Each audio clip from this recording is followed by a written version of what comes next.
Hey friend, I'm here to help you relax and sleep tonight. The channel is going through a difficult time and I really need your support. The encourage button is very important. You can find it below the video next to the like and subscribe buttons. Click it now. Every click helps this video reach new people. Your likes and comments are also very important. Even a simple word or the time you watch the video makes a big difference. Please click the encourage button. Hit like. Leave a comment. Anything at all. Your support makes a real difference and helps this video reach people who need it. Thank you so much for your time and support. My name is Elliot Finch, and in 1982 I found myself deep in Glacier National Park, wondering if I'd bitten off more than I could chew. Being a search and rescue officer wasn't exactly the dream my mother had for me. She always said I'd make a great comedian given how often I made a joke out of serious situations. Maybe she was right, but I preferred the quiet of the wilderness to the noise of a comedy club. The park was my second home. I'd been working there for about 8 years, and I thought I'd seen it all. Lost hikers, twisted ankles, the occasional bear encounter that ended with someone climbing a tree faster than a squirrel on caffeine. But nothing prepared me for what happened that summer. It started like any other day, yet there was something different in the air that morning, something that made the hair on the back of my neck stand on end, even before the radio crackled to life. The sun was just peeking over the mountains, casting a golden hue on the alpine meadows, but the light seemed somehow muted, as if filtered through a veil of unease. I was sipping my lukewarm coffee, contemplating whether instant oatmeal counted as a balanced breakfast when the radio disrupted the morning silence with its harsh static. The voice on the other end belonged to Gary, our dispatch coordinator, and even through the tinny speaker I could hear the tension in his voice. "Elliot, we've got a missing person. A hiker named Margaret Delaney has been reported missing by her husband. They'd been exploring one of the less traveled trails near Grinnell Glacier, and she'd vanished without a trace." Gary's words hung in the air like a death sentence. I'd handled dozens of missing person cases, but something about this one felt different from the start. "Figures," I muttered into my coffee cup. "You take your wife to a glacier in summer, and you're surprised when things go sideways." Self-deprecating humor was my coping mechanism. It kept the anxiety at bay, but even my usual quips couldn't shake the feeling that this case would be unlike any other. The details Gary provided were sparse and troubling. Margaret Delaney, 43 years old, experienced hiker, had simply vanished sometime during the previous evening. Her husband Peter claimed he'd only looked away for a moment while setting up their camp. When he turned back, she was gone. No scream, no struggle, no trace. It was as if the wilderness had simply swallowed her whole. I geared up with unusual care that morning, double-checking every piece of equipment. My hands trembled slightly as I packed my medical kit, though I couldn't explain why. The forest seemed to watch me as I prepared, the trees swaying without wind, their branches reaching toward me like gnarled fingers. I met with my partner for the day, a rookie named Sam Whitaker. Sam was fresh out of training, eager to make a difference, and still naive enough to think that all problems could be solved with a map and a compass. He stood beside the ranger station, practically bouncing on his heels with nervous energy. His face was pale despite the morning warmth, and I noticed his hands shaking as he adjusted his pack straps. "Ready for your first real search?" I asked as we loaded our packs, though I wondered if either of us was truly prepared for what lay ahead. "Absolutely," he replied, his voice cracking slightly, eyes shining brighter than the morning sun. "I've been looking forward to this." But there was something hollow in his enthusiasm, as if he were trying to convince himself as much as me. "Well, don't get too excited. Missing persons usually turn up at the nearest lodge sipping hot cocoa," I said, though the words felt like lies even as they left my mouth. Something deep in my gut told me this wouldn't be one of those cases. As we set out on the trail, the dense forest enveloped us like a green tunnel, but instead of the usual welcoming embrace of nature, it felt more like being swallowed by some massive living thing. The air was crisp, filled with the scent of pine and earth, but underneath those familiar odors lurked something else, something sweet and cloying, like flowers left too long in a vase. Birds chirped overhead, but their songs seemed discordant, almost frantic. Occasionally we'd spot a deer darting through the underbrush, but they moved with an urgency that suggested they were fleeing from something rather than simply grazing. Even the smaller animals, the squirrels and chipmunks that usually provided constant chatter, were eerily silent. The trail markers became increasingly scarce as we ventured deeper into the wilderness, and more disturbing were the ones we did find. Several bore strange scratches, deep gouges in the metal that looked almost like claw marks, but too precise and too deep for any animal I knew. I chose not to mention this to Sam, but I could see him noticing them too, his eyes lingering on each damage marker with growing concern. "Hey, Elliot," Sam called from a few paces behind, his voice barely above a whisper. "Ever get spooked out here?" "Only when I realize I forgot to pack lunch," I quipped, but the joke fell flat in the oppressive atmosphere of the forest. He chuckled nervously. "No, I mean really spooked, like feeling you're not alone." I paused, considering his question while scanning the shadows between the trees. They seemed deeper than they should be, darker, as if light itself were afraid to venture too far into the woods. Nature has a way of playing tricks on you, I replied, though I was beginning to suspect that whatever was playing tricks on us wasn't entirely natural. Echoes, shadows, they can all mess with your head if you let them. But even as I said it, I could feel eyes watching us from the darkness between the pines. Not animal eyes, something else, something that studied us with an intelligence that made my skin crawl.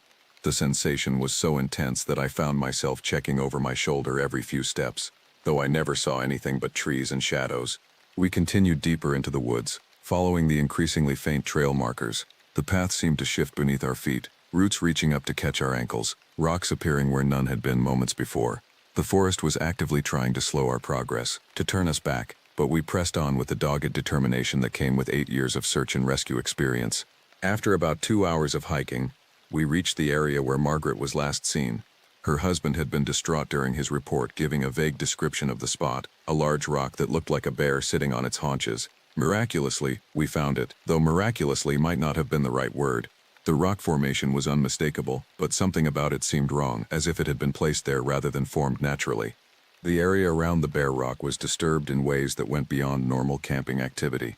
The ground was torn up, not just scuffed but actually gouged, as if something with massive claws had thrashed about in fury or pain. Trees bore the same deep scratches we'd seen on the trail markers, but here they were more extensive, covering entire trunks in a frenzy of destruction. Most disturbing of all were the dark stains scattered across the rocks and ground. They looked like blood, but the color was wrong, too dark, almost black, with an oily sheen that reflected the filtered sunlight in unnatural ways. The stains formed patterns that hurt to look at directly, geometric shapes that seemed to writhe and shift when observed from the corner of the eye. All right, let's split up, I suggested, though every instinct I possessed screamed against the idea. You take the east side, I'll go west. Keep your radio on and holler if you find anything. Sam nodded, but I could see the fear in his eyes. He didn't want to separate any more than I did, but we both knew it was the most efficient way to cover ground. As we parted ways, the forest seemed to grow denser around each of us, as if it were actively working to keep us isolated. The canopy overhead thickened as I moved west, blotting out the sun and casting the woods in a perpetual twilight. The trees here were older, their trunks twisted into impossible shapes that reminded me of tortured figures frozen in wood. Spanish moss hung from the branches like funeral shrouds, and everywhere the air was thick with the smell of decay and something else. Something that reminded me of wet fur and old bones. I kept my eyes peeled for any sign of Margaret Delaney, a piece of fabric, footprints, anything that might indicate which direction she'd gone. But the forest floor seemed to have been swept clean, as if someone or something had deliberately obscured any traces of her passage. The only disturbances were those same deep gouges in the earth, growing more frequent and more violent as I moved away from the main trail. About 30 minutes into my search, I stumbled upon something that made my blood run cold. The ground was not just disturbed but completely torn up, as if something massive had been dragged through the underbrush. Broken branches, scuffed dirt, and that same dark, oily staining created a trail of destruction that led deeper into the forest. But it was the smell that really got to me. The sweet, cloying odor I'd noticed earlier was stronger here, mixed with something metallic and sharp that made my eyes water. It was the smell of a slaughterhouse, of blood and fear, and something else I couldn't identify but that made my primitive brain scream warnings at me. Sam, you copy? I spoke into the radio, my voice steadier than I felt. Yeah, what's up? His voice crackled through the static, sounding small and far away. Found some tracks, might be worth checking out. On my way. As I waited for him, I examined the area more closely, and what I found made my hands shake. The trees bore more of those impossible scratches, but here they formed patterns, symbols that seemed to pulse with malevolent meaning, even though I couldn't understand them. They weren't random claw marks, they were deliberate, crafted with purpose and intelligence. The scratches were too deep for any natural animal, too precise for anything that belonged in these woods. They reminded me of cave paintings, but where ancient art spoke of hope and human connection, these symbols radiated hunger and predation. Looking at them too long made my vision blur, and my head pound with the beginning of a migraine. Maybe Paul Bunyan lost his axe, I mumbled to myself, but the joke sounded hollow and desperate in the oppressive silence of the forest. Sam arrived slightly winded, his face pale and his eyes wide with poorly concealed terror. What did you find? He asked, but I could tell from his expression that he'd seen similar disturbances in his section of the search. I pointed to the tracks and the scratches. What do you make of that? He frowned, kneeling to get a closer look, but I noticed he was careful not to touch anything. Could be a bear, he suggested, but his voice held no conviction. Unless bears have started carrying switchblades, I doubt it, I replied, though I was beginning to suspect that whatever had made these marks was far worse than any bear. The trail of destruction led deeper into the forest, away from any marked paths or familiar landmarks. Following it would take us into territory that wasn't on our maps, places where the Park Service didn't maintain trails or emergency shelters. It was the kind of wilderness where people went missing and were never found, where search and rescue teams became missing persons cases themselves. We decided to follow the trail anyway, moving cautiously through undergrowth that seemed to grow thicker with every step. The forest grew quieter as we progressed, the usual sounds of wildlife fading away as if the animals knew something we didn't. Even the insects fell silent, leaving us in a bubble of unnatural quiet that made our breathing and footsteps sound abnormally loud. The air grew heavier as we followed the trail, charged with an unspoken tension that made my skin crawl. It was like the moment before a thunderstorm, when the very atmosphere seemed to hold its breath in anticipation of violence. But there were no storm clouds overhead, just an endless canopy of leaves that blocked out more and more light with each passing minute. "It feels like we're walking into a horror movie," Sam whispered, his voice barely audible in the oppressive quiet.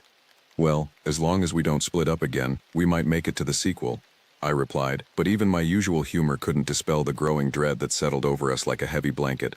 The trees around us began to change as we followed the trail deeper into the wilderness.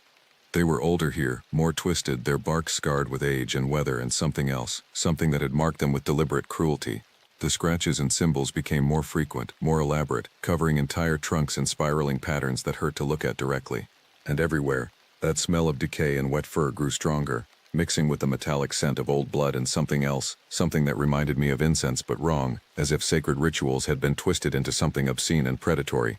After another 100 yards of careful tracking, we came across a clearing that shouldn't have existed.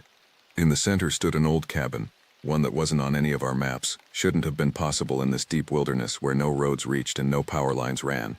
It looked ancient, the wood weathered to a silver gray that seemed to absorb light rather than reflect it. The cabin's windows were boarded up but not with normal plywood. The boards were carved with the same symbols we'd been seeing on the trees, symbols that seemed to watch us as we approached. The roof sagged in places covered with moss and small saplings that had taken root in the rotting shingles. But despite its apparent age and decay, the structure seemed solid, substantial, as if it had been built to last far longer than any normal dwelling. "That's not creepy at all," Sam said, attempting to lighten the mood, but his voice cracked on the last word. "Homie," I added, trying to match his forced levity. "Bet the rent's cheap." But we both knew that humor wouldn't protect us from whatever had built this place or whatever it had been built for. The clearing around the cabin was wrong, too perfect, too circular. No natural clearing formed like this, and the grass that grew in the open space was a color I'd never seen before, not quite green but not brown either, as if it were slowly dying or had never been fully alive. We approached the cabin cautiously, our footsteps muffled by the strange grass that felt spongy and unpleasant beneath our boots. The closer we got, the more details became visible, and each detail was more disturbing than the last. The cabin's foundation was made of stones that didn't belong to this region, dark volcanic rock that seemed to absorb heat and light. Between the stones, some kind of mortar had been used that looked organic, almost like dried blood mixed with hair and other things I didn't want to identify. The whole structure radiated an aura of wrongness that made my teeth ache and my vision blur around the edges. "Hello?" I called out as we drew near the front door. "Anyone here? Search and rescue." No response came from within, but I could swear I heard something. A rustling like dry leaves or old paper being shuffled. The sound was rhythmic, deliberate, as if someone inside were performing some kind of ritual or ceremony. The front door was made of the same weathered wood as the walls, but it was covered in carvings that made the symbols on the trees look like children's drawings. These were older, deeper, more complex. They formed interlocking patterns that seemed to move when I wasn't looking directly at them, creating an optical illusion that made my head pound and my stomach churn. "Maybe Margaret took shelter here," Sam suggested, but his voice held no conviction. We both knew that any reasonable person would have run screaming from this place rather than seek shelter within its walls. "Only one way to find out," I replied, though every fiber of my being screamed against opening that door. We tried the door and it creaked open with little effort, revealing an interior that was somehow darker than the twilight forest outside. The sound it made wasn't the normal creak of old hinges, but something organic, like the groan of a living thing in pain. Inside, the cabin was sparse but far from empty. Just a table, a chair, and a fireplace filled with cold ash, but the ash was wrong, too white, too fine, with fragments mixed in that looked disturbingly like bone chips. The walls were covered in more of those symbols carved directly into the wood, and in the dim light filtering through cracks in the boarded windows, they seemed to pulse with a life of their own. The air inside was stifling, thick with the smell of old incense and something else, something that reminded me of a morgue, of bodies left too long in the heat. But underlying all of that was a scent that made my primitive brain scream warnings, the smell of a predator's den, musky and wild, and saturated with the fear of countless prey animals. But something caught my eye on the table. A necklace lay there as if it had been carefully placed for us to find. It was a simple silver chain with a small locket, but the silver was tarnished in patterns that matched the symbols carved into the walls. The locket itself was warm to the touch, as if it had been recently worn, and when I picked it up I could swear I felt a pulse, like a heartbeat transmitted through the metal. "Think this was hers?" Sam asked, but he stayed well back from the table as if he could sense the wrongness radiating from the jewelry. "Could be. Let's bag it as evidence," I replied, though I hesitated to touch the thing. When I finally did pick it up, the metal was uncomfortably warm and seemed to vibrate slightly, like a tuning fork struck too softly to hear but strongly enough to feel. As I reached for an evidence bag, a sound echoed from the back room, a soft shuffling, like feet dragging across the floor but with an irregular rhythm that suggested whatever was making the sound didn't walk quite like a human being. "You hear that?" Sam's eyes widened and I could see the whites all around his irises. "Probably just the wind," I said, though I didn't believe it for a second. The sound was too deliberate, too purposeful to be natural. The shuffling grew louder, accompanied by a faint scratching that reminded me of the marks on the trees, but softer, more intimate, as if whatever was making the sound was dragging claws along the wooden floor with deliberate care. We exchanged glances, and I could see my own terror reflected in Sam's face. Every instinct we possessed told us to run, to get out of this place and never look back, but our training and our duty to find Margaret Delaney kept us rooted in place. "Stay behind me," I instructed, pulling out my flashlight and trying to ignore the way my hands shook. We moved toward the back room, each step feeling like a descent into hell. The floorboards creaked under our weight, but the sound they made was wrong too. Liquid, too organic, as if we were walking on something that had once been alive. The door to the back room was slightly ajar, and through the gap I could see movement. Shadows shifting in ways that shadows shouldn't move, flowing and writhing like living things. The smell of decay and wet fur was stronger here, mixed with something else that made my gorge rise, the smell of rotting meat and old blood, and something sweet and cloying that reminded me of flowers at a funeral. I pushed the door open with the tip of my flashlight, and the sight that greeted us was anything but reassuring. The room was filled with bones, not just animal bones, but ones that looked alarmingly human. They were arranged in strange patterns on the floor, intertwined with twigs and dried flowers and other things I didn't want to identify too closely. But these weren't just random bones scattered by scavengers. They had been carefully arranged, placed with purpose and meaning that spoke of intelligence and deliberation. The patterns they formed hurt to look at directly. Geometric shapes that seemed to writhe and shift when observed, creating optical illusions that made my vision blur and my head pound. "Okay, this is officially above our pay grade," Sam whispered, his voice barely audible over the sound of our own ragged breathing. "Agreed," I replied. But before we could retreat, a figure emerged from the shadows in the far corner of the room. It stood on two legs like a human, but that was where the resemblance ended. The creature was tall and gaunt, covered in matted fur that looked like it had never been properly cleaned. Its limbs were too long, too thin, jointed in ways that human limbs shouldn't be. But it was the face that really got to me. It resembled that of a wolf, but the proportions were wrong, too large, too intelligent, with eyes that held a malevolent awareness that made my blood run cold. Those eyes fixed on us with an intensity that felt physical, like pressure against my skull. They weren't the yellow of a normal wolf's eyes, but something darker, deeper, with flecks of color that shifted and changed as I watched. Looking into them was like looking into an abyss that looked back with hunger and ancient intelligence. "We need to leave," now I said, but I found I couldn't move, couldn't look away from those horrible hypnotic eyes.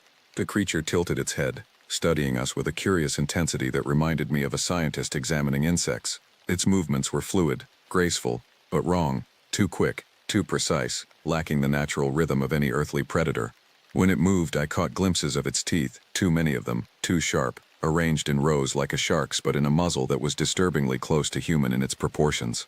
Then, without warning, it lunged, not at us but past us, moving with inhuman speed to block the exit. The movement was so fast that my eyes couldn't track it properly. One moment it was across the room, the next it was between us and the door, crouched low with those impossible limbs spread wide. "Looks like it doesn't want us to leave," Sam said, his voice barely audible and shaking with terror. "Great.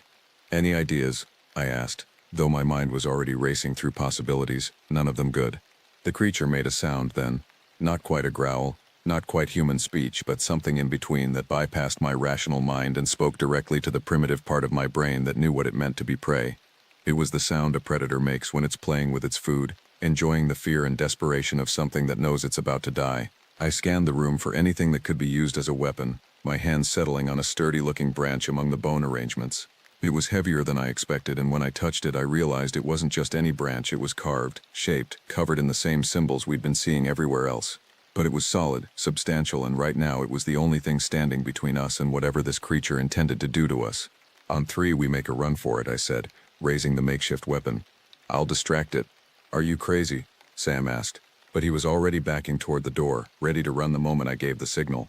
Probably 1, 2. Before I could say 3, the creature let out a sound that will haunt my nightmares for the rest of my life, a mix between a growl and a bark and something else. Something that sounded almost like laughter. It was the sound of something that found our terror amusing. Something that enjoyed the hunt more than the kill. 3, I shouted, swinging the carved branch as hard as I could.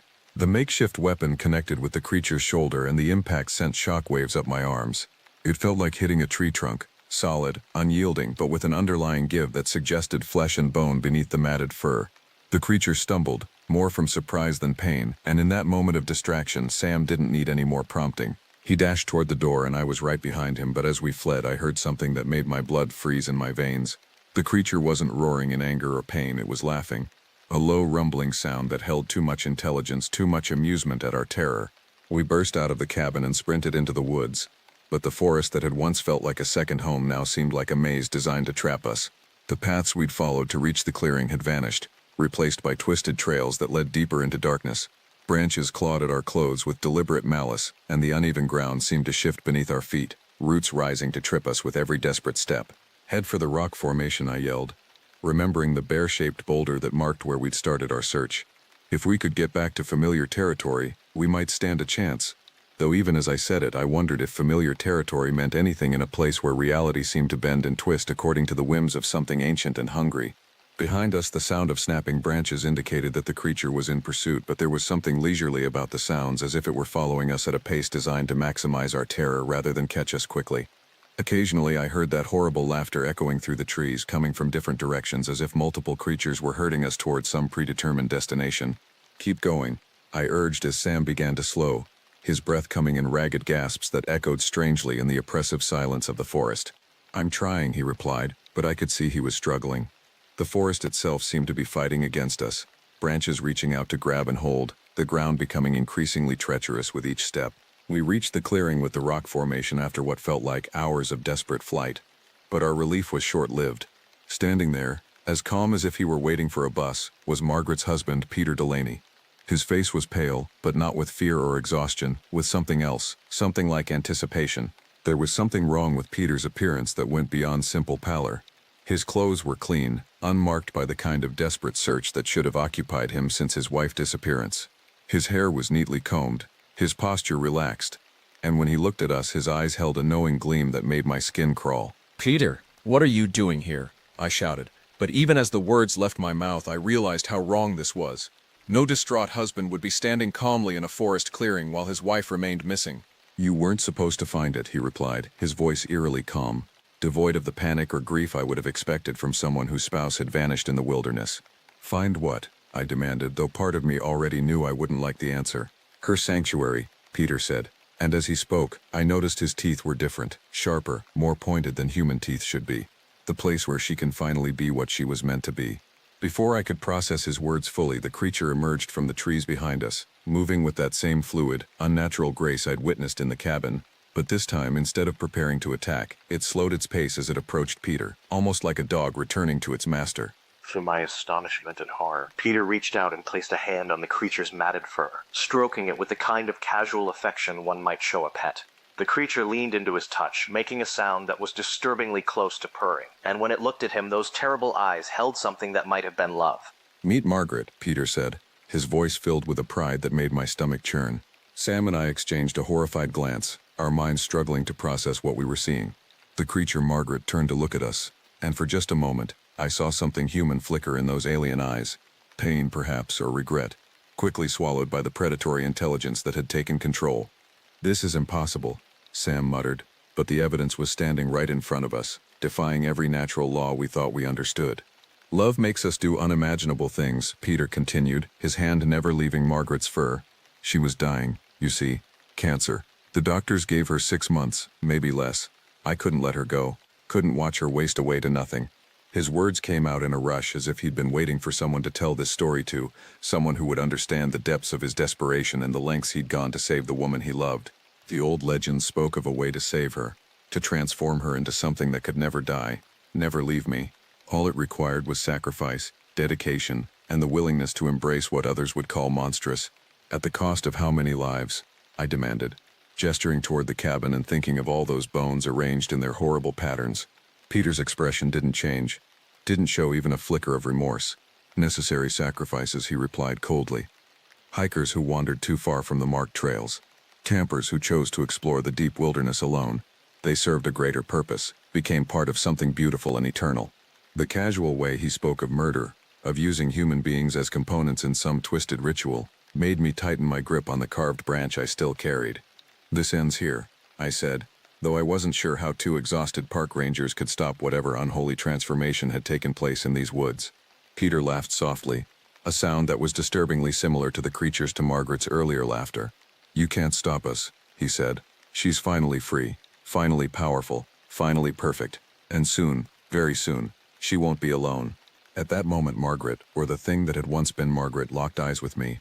For just an instant there was something human there, a fleeting expression of sorrow or regret that pierced through the predatory intelligence that dominated her transformed features. It was as if some small part of the woman she had been was still trapped inside, still aware of what she had become. Then, as quickly as it appeared, that flicker of humanity vanished, consumed by hunger and ancient instincts that belonged to no earthly creature. She lunged toward us with inhuman speed, but this time, I was ready. I sidestepped her charge, using her momentum against her, and she collided with Peter instead. The impact sent them both tumbling to the ground in a tangled heap of limbs and fur, and in that moment of confusion, I saw our chance. Run, I shouted to Sam. And this time we didn't hesitate. We sprinted back toward what we hoped was the main trail, our lungs burning, and our legs feeling like lead. The sounds of chaos faded behind us, Peter's shouts, Margaret's inhuman roars, the crash of bodies through underbrush, but we didn't slow down, didn't look back, didn't stop until we burst out onto a familiar path where a group of rangers were conducting a routine patrol.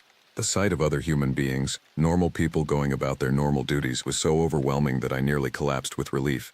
These were people who existed in the real world, the world where wives didn't transform into monsters and husbands didn't murder hikers to fuel twisted rituals of transformation. Whoa. What's going on? One of them asked.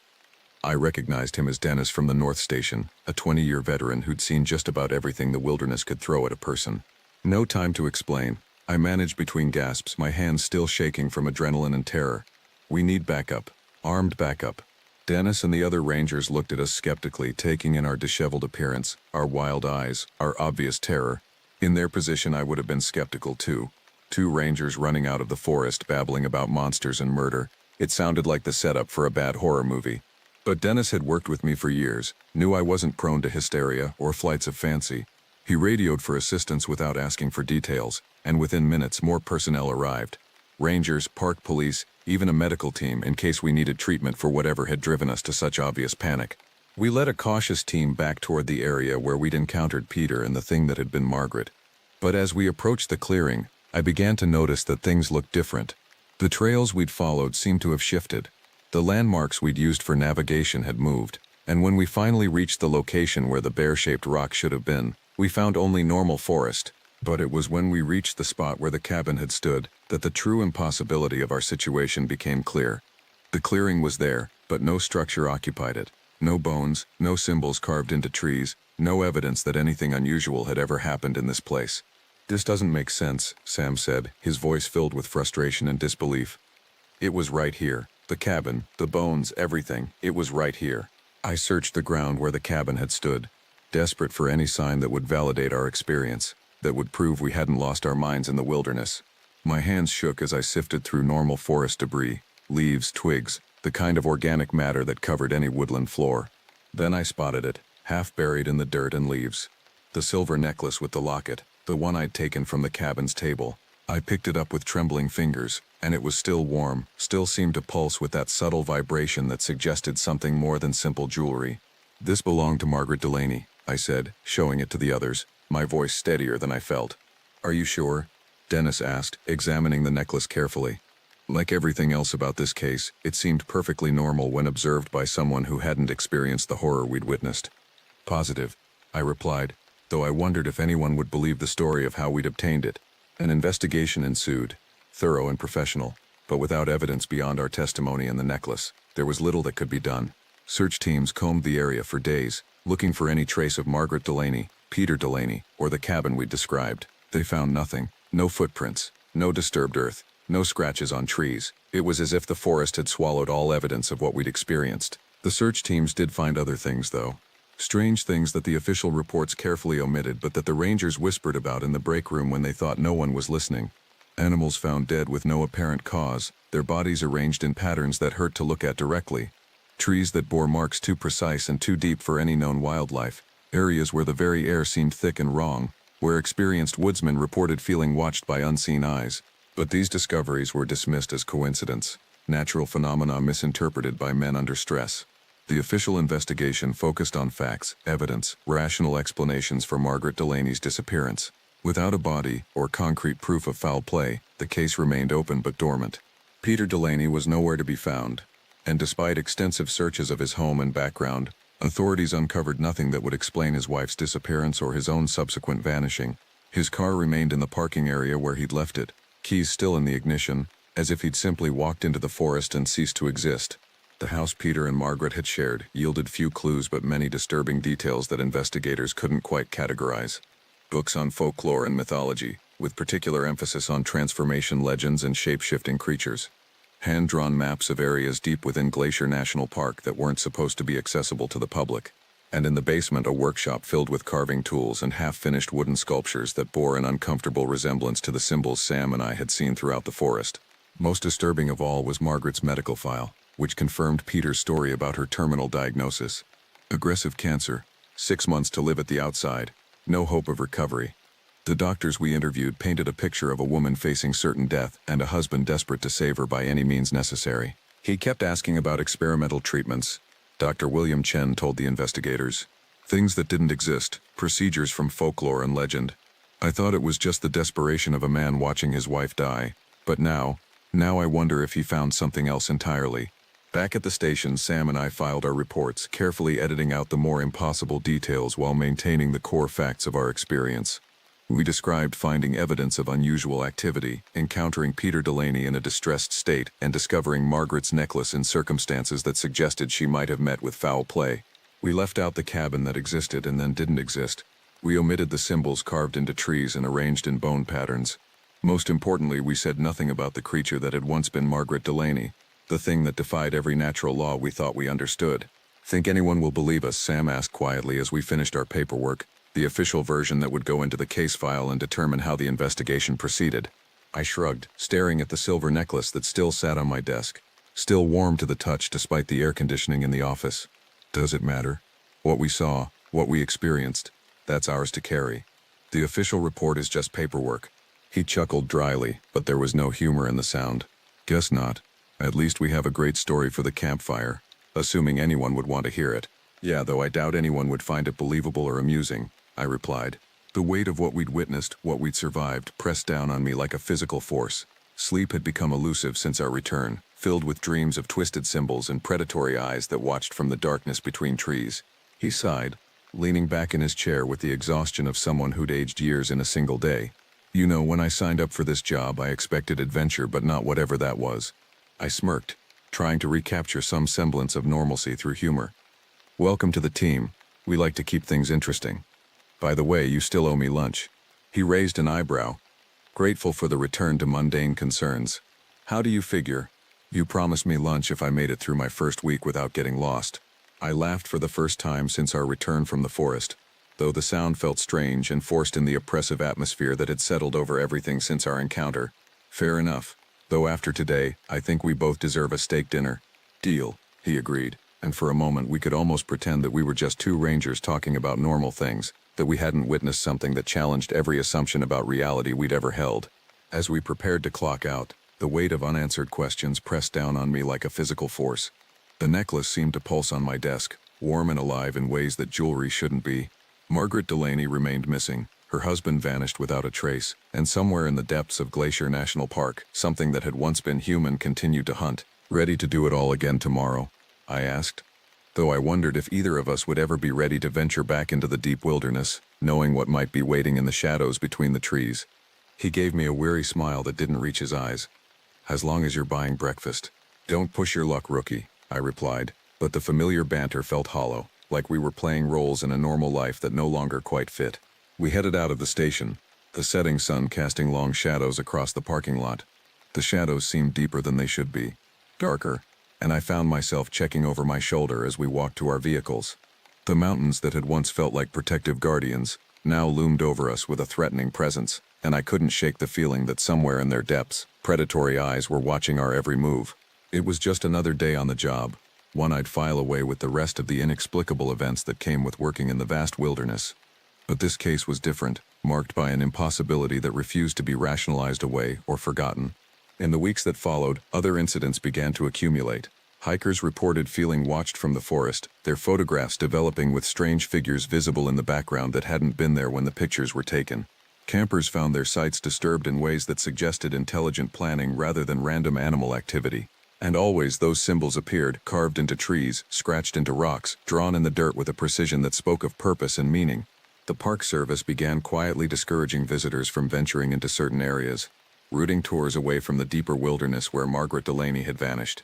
Official explanations cited wildlife activity and unstable terrain, but those of us who knew the truth understood that something far more dangerous than bears or rock slides was lurking in the shadows. Sam and I never spoke directly about what we'd experienced, but I could see it in his eyes every time we passed each other in the station, the same haunted look that I caught in mirrors when I thought no one was watching. We'd both been marked by our encounter, changed by witnessing something that shouldn't exist in a rational world. The necklace remained in my desk drawer, locked away but never forgotten. Sometimes, late at night when the station was empty, I could swear I heard it calling to me, pulsing with a rhythm that matched my heartbeat and whispered promises of transformation and power that I forced myself to ignore. Margaret Delaney was never found, never declared officially dead, never properly mourned. She existed in a liminal space between life and death, human and monster, victim and predator. And somewhere in the vast wilderness of Glacier National Park, she continued to hunt, continued to feed, continued to serve as a bridge between the world we thought we knew and the darker reality that lurked just beyond the edge of human understanding. The case file remained open, a thin folder containing official reports and witness statements that told only a fraction of the truth. But for those who knew where to look, who understood the signs and symbols that marked places where reality grew thin, Margaret Delaney's story served as a warning and a promise, a reminder that love could drive people to embrace monstrosities that should remain buried in legend and folklore. In the end, all we had were unanswered questions, a silver locket that pulsed with unnatural warmth, and the knowledge that somewhere in the depths of the wilderness, humanity's carefully constructed barriers against the impossible had been breached. We moved on to the next call, the next lost hiker, the next mystery, but we carried with us the understanding that the wilderness contained terrors far worse than getting lost or encountering wild animals. And as for Peter and Margaret Delaney, their story remained buried in the depths of Glacier National Park, another unsolved case in the annals of the wilderness, but one that continued to grow, to spread, to corrupt everything it touched with the promise that love could conquer death, if you were willing to pay the price in blood and sanity, and the very essence of what made you human. The sanctuary Peter had created for his dying wife had become something far more sinister, a place where the boundaries between life and death, human and monster, love and possession had been erased. And in the depths of that twisted paradise, Margaret Delaney waited, no longer dying, no longer human, but eternally hungry for the kind of communion that only terror and transformation could provide. Every missing person case that followed carried the shadow of what we'd witnessed. Every unexplained disappearance in the deep wilderness, another potential victim of a love that had transcended death by embracing something far worse than mortality. The forest had become a place where fairy tales turned nightmare, where the promise of happily ever after came at a price too terrible for rational minds to comprehend. But the wilderness kept its secrets, as it always had, and life in the park went on with only those few who'd witnessed the truth carrying the burden of knowing that some doors, once opened, could never be closed again. Margaret Delaney was free, transformed, and eternally hungry, and somewhere in the shadows between the trees she waited for the next lost soul to wander into her sanctuary, where love and horror had become indistinguishably entwined. The static crackle of my radio cut through the pre-dawn silence like a blade. I'd been awake anyway, sitting on the porch of my ranger station with a cup of coffee going cold in my hands, watching the mist crawl up from the valley below. The Nantahala National Forest stretched out before me in layers of shadow and fog, ancient and indifferent. "Whoa, Holly, you copy?" Sarah's voice carried the tight edge of someone delivering bad news. I pressed the transmit button. "Copy, Sarah. What have you got?" "Missing persons report just came in. Family of 4 didn't return from their camping trip. Reserved Site 47 near Copper Creek for 3 nights. Due back yesterday afternoon. Parents aren't answering their cell phones." I was already moving back inside, setting down the coffee, reaching for my gear. "When did they check in?" "Friday morning. David and Rebecca Torres, daughters Emma and Sophia, ages 12 and 9. They logged their itinerary, planned to hike the Slick Rock Trail Saturday, maybe summit Hangover Mountain if the weather held. I'll head up there now. Get Cooper and Martinez to meet me at the trailhead." "Copy that, Waholi." She paused. "This makes 3 groups in 2 months." I didn't respond to that. Couldn't. Because she was right, and we both knew what it meant, or what we feared it meant. In the 6 years I'd been a ranger in these mountains, the mountains my family had lived in for generations stretching back before the whites came with their maps and boundaries, I'd learned that the forest kept its secrets. Some of those secrets had teeth. My grandfather, before he passed, used to tell me about the Sulkalu, the slant-eyed giant that dwelled in the deepest parts of the forest. The old ones knew to stay away from certain places, he'd said, his weathered hands tracing patterns in the air. Not because they feared the creature, but because they respected the balance. Some things are meant to walk alone in the wild places. I'd thought they were just stories then. Folklore passed down to keep children from wandering too far from the fire. But now, loading my pack with emergency supplies, first aid kit, and the Winchester rifle I legally wasn't supposed to carry on duty, I wasn't so certain anymore. The drive to Copper Creek took 40 minutes on roads that barely deserved the name. By the time I arrived, the sun was finally burning off the mist, revealing the parking area where a silver Honda Pilot sat alone, covered in a week's worth of pollen and morning dew. Cooper's truck pulled up minutes later, Martinez right behind him. "Families don't just vanish," Cooper said by way of greeting. He was young, only his 2nd season, still believed in logical explanations for everything. "Maybe they decided to extend their trip. Cell service is garbage out here." "Their car's been here for 5 days," I said, running my hand across the hood. "Cold. And their gear is inside." Through the windows I could see coolers, camp chairs, a pink child's backpack with cartoon unicorns. They didn't extend anything. Martinez was the veteran among us, 20 years in these mountains, and the look on his face told me he was thinking what I was thinking. "Where do you want to start, Wohali?" "Site 47 first. Then we follow the trail they logged." The campsite looked wrong from 50 yards away. Their tent was still standing, but the nylon walls billowed in and out with the breeze like the forest was breathing. No smoke from a fire pit, no sounds of morning routines, no clatter of pots, no children's laughter, no parents calling out breakfast instructions. As we got closer, that wrongness intensified into something that made my skin crawl. The tent flap hung open, revealing scattered sleeping bags and pillows. A Coleman stove sat on the picnic table. A pot of what might have once been oatmeal turned to concrete beside it. Food items lay scattered. Boxes of cereal, a loaf of bread split open, oranges with brown spots spreading across their skins. But it was the ground that stopped me cold. The entire campsite was crisscrossed with tracks. Human tracks. Small ones from the children, larger ones from the adults. They circled the tent, overlapped near the fire pit, clustered around the picnic table. Normal camp activity. Except for the other prints. They started at the tree line 20 feet from the tent. Barefoot prints, if you could call them that. Each one was at least 18 inches long, broader than any human foot had a right to be, with toe impressions that dug deep into the soft earth.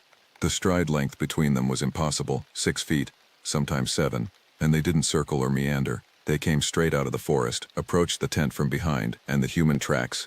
"Jesus Christ," Cooper whispered. The human tracks became chaotic after the thing arrived. They scattered in different directions, stumbling patterns, signs of running. One set, small, probably the younger daughter, led toward the creek. Another went up the trail. The parents' tracks converged, then separated, then one set just stopped. Ended mid-stride, as if the person had been plucked into the air. And everywhere, churned into the mud with the human panic, those massive bare footprints. "Black bear?" Cooper said, but his voice carried no conviction. Martinez crouched beside one of the prints, and I watched his face go pale. Bears don't walk on 2 legs for this kind of distance, and their claws would show. He looked up at me. "What the hell made this, Wohali?" I'd grown up on the stories, knew them in Cherokee and English both. Tassel Kalu, Nunyunu Wi, the Stone Man, Kekle Kudla, different names for different aspects of the same ancient presence. But the whites had their own word for it, borrowed from the northwestern tribes, and it sat on my tongue like a stone. We follow the tracks, I said instead of answering. Separate teams. Martinez, you take the child's prints toward the creek. Cooper, you follow the trail south. I'll track top. I looked at where the adult prints disappeared. I'll track north into the deep forest. Alone? Martinez stood, concern etched across his face. That's not protocol. Protocol went out the window when an entire family vanished. I checked my rifle, made sure the chamber was loaded. We've got maybe 6 hours of good daylight. Radio check every 30 minutes. If anyone finds anything at all, you call it in immediately. And if you see something that doesn't feel right, you get the hell out. We're looking for survivors, not becoming victims ourselves.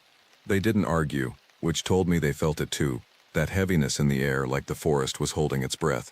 I set off into the trees, following those impossible prints. The first hour was textbook tracking. The prints led northwest, moving uphill through dense pine and rhododendron thickets. Whatever made them wasn't trying to hide its passage. Broken branches hung at 7 feet high, bark scraped off tree trunks where something massive had pushed past.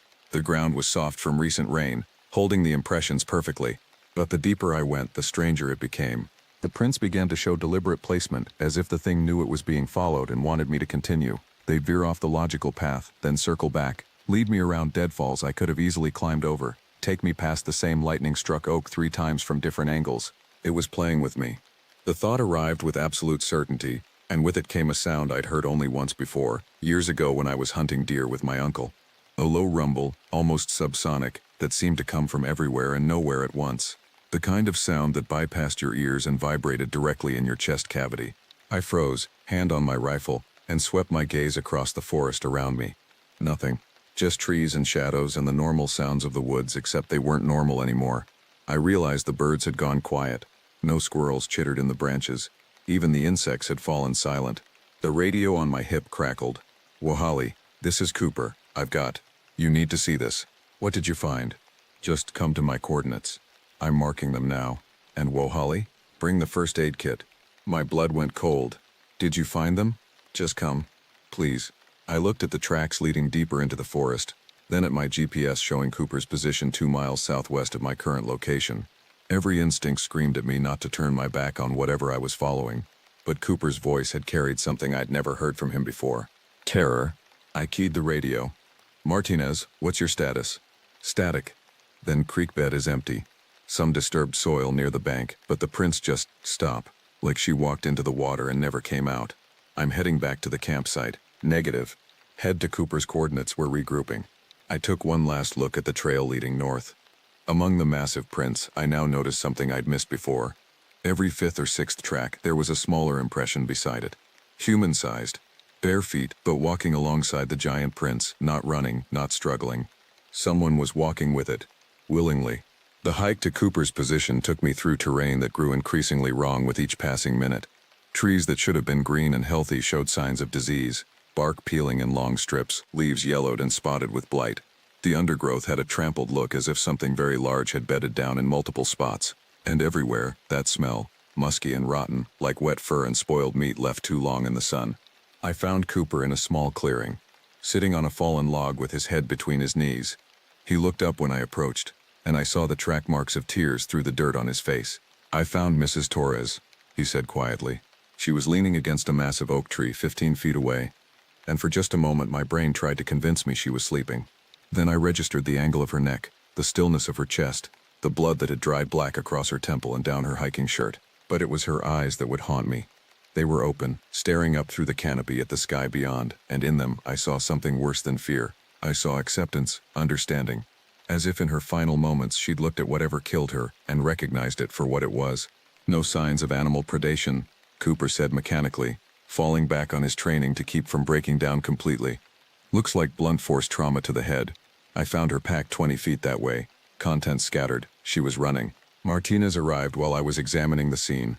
He took one look at Rebecca Torres and crossed himself, muttering a prayer in Spanish. "We need to find the others," I said. "The girls and the husband. Wohali." Martinez gripped my arm, and when I met his eyes I saw a man who'd made a decision. "We need to call this in. Get the FBI, state police. Hell, bring in the National Guard. This is beyond us. It'll take them hours to mobilize a search team. Those children could be dying right now. Or already dead," he said bluntly. "You saw those tracks. You know what made them, even if you won't say it out loud. And Rebecca Torres," he looked at the body, "whatever did this to her is still out here, still hunting. The radio crackled before I could respond. A voice small and terrified and definitely not one of my team. Hello, is anyone there? Please, someone help us, it's coming back. Emma? Sophia? I grabbed the radio so hard I nearly crushed it. This is Park Ranger Wohali. Where are you? Are you hurt? Static filled the silence, and my heart hammered against my ribs. Then I don't know where we are. There are big rocks and a cave, and we can hear water. Dad said to stay quiet, but he's been gone for so long and I heard something moving outside and, Emma, I need you to stay calm. Is your sister with you? Yes, Sophia's here, she's scared, we're both scared. I know, sweetheart, I know you're being very brave. Did your dad have a radio with him? He gave it to me. Said if he didn't come back by morning I should try to call for help. But he's been gone since yesterday and, her voice cracked into a sob. Cooper was already checking the GPS coordinates transmitted with her signal. That can't be right. That puts her 8 miles northeast of here, up near the Hangover Summit Cliffs. 8 miles. Through forest so dense that even experienced hikers got turned around.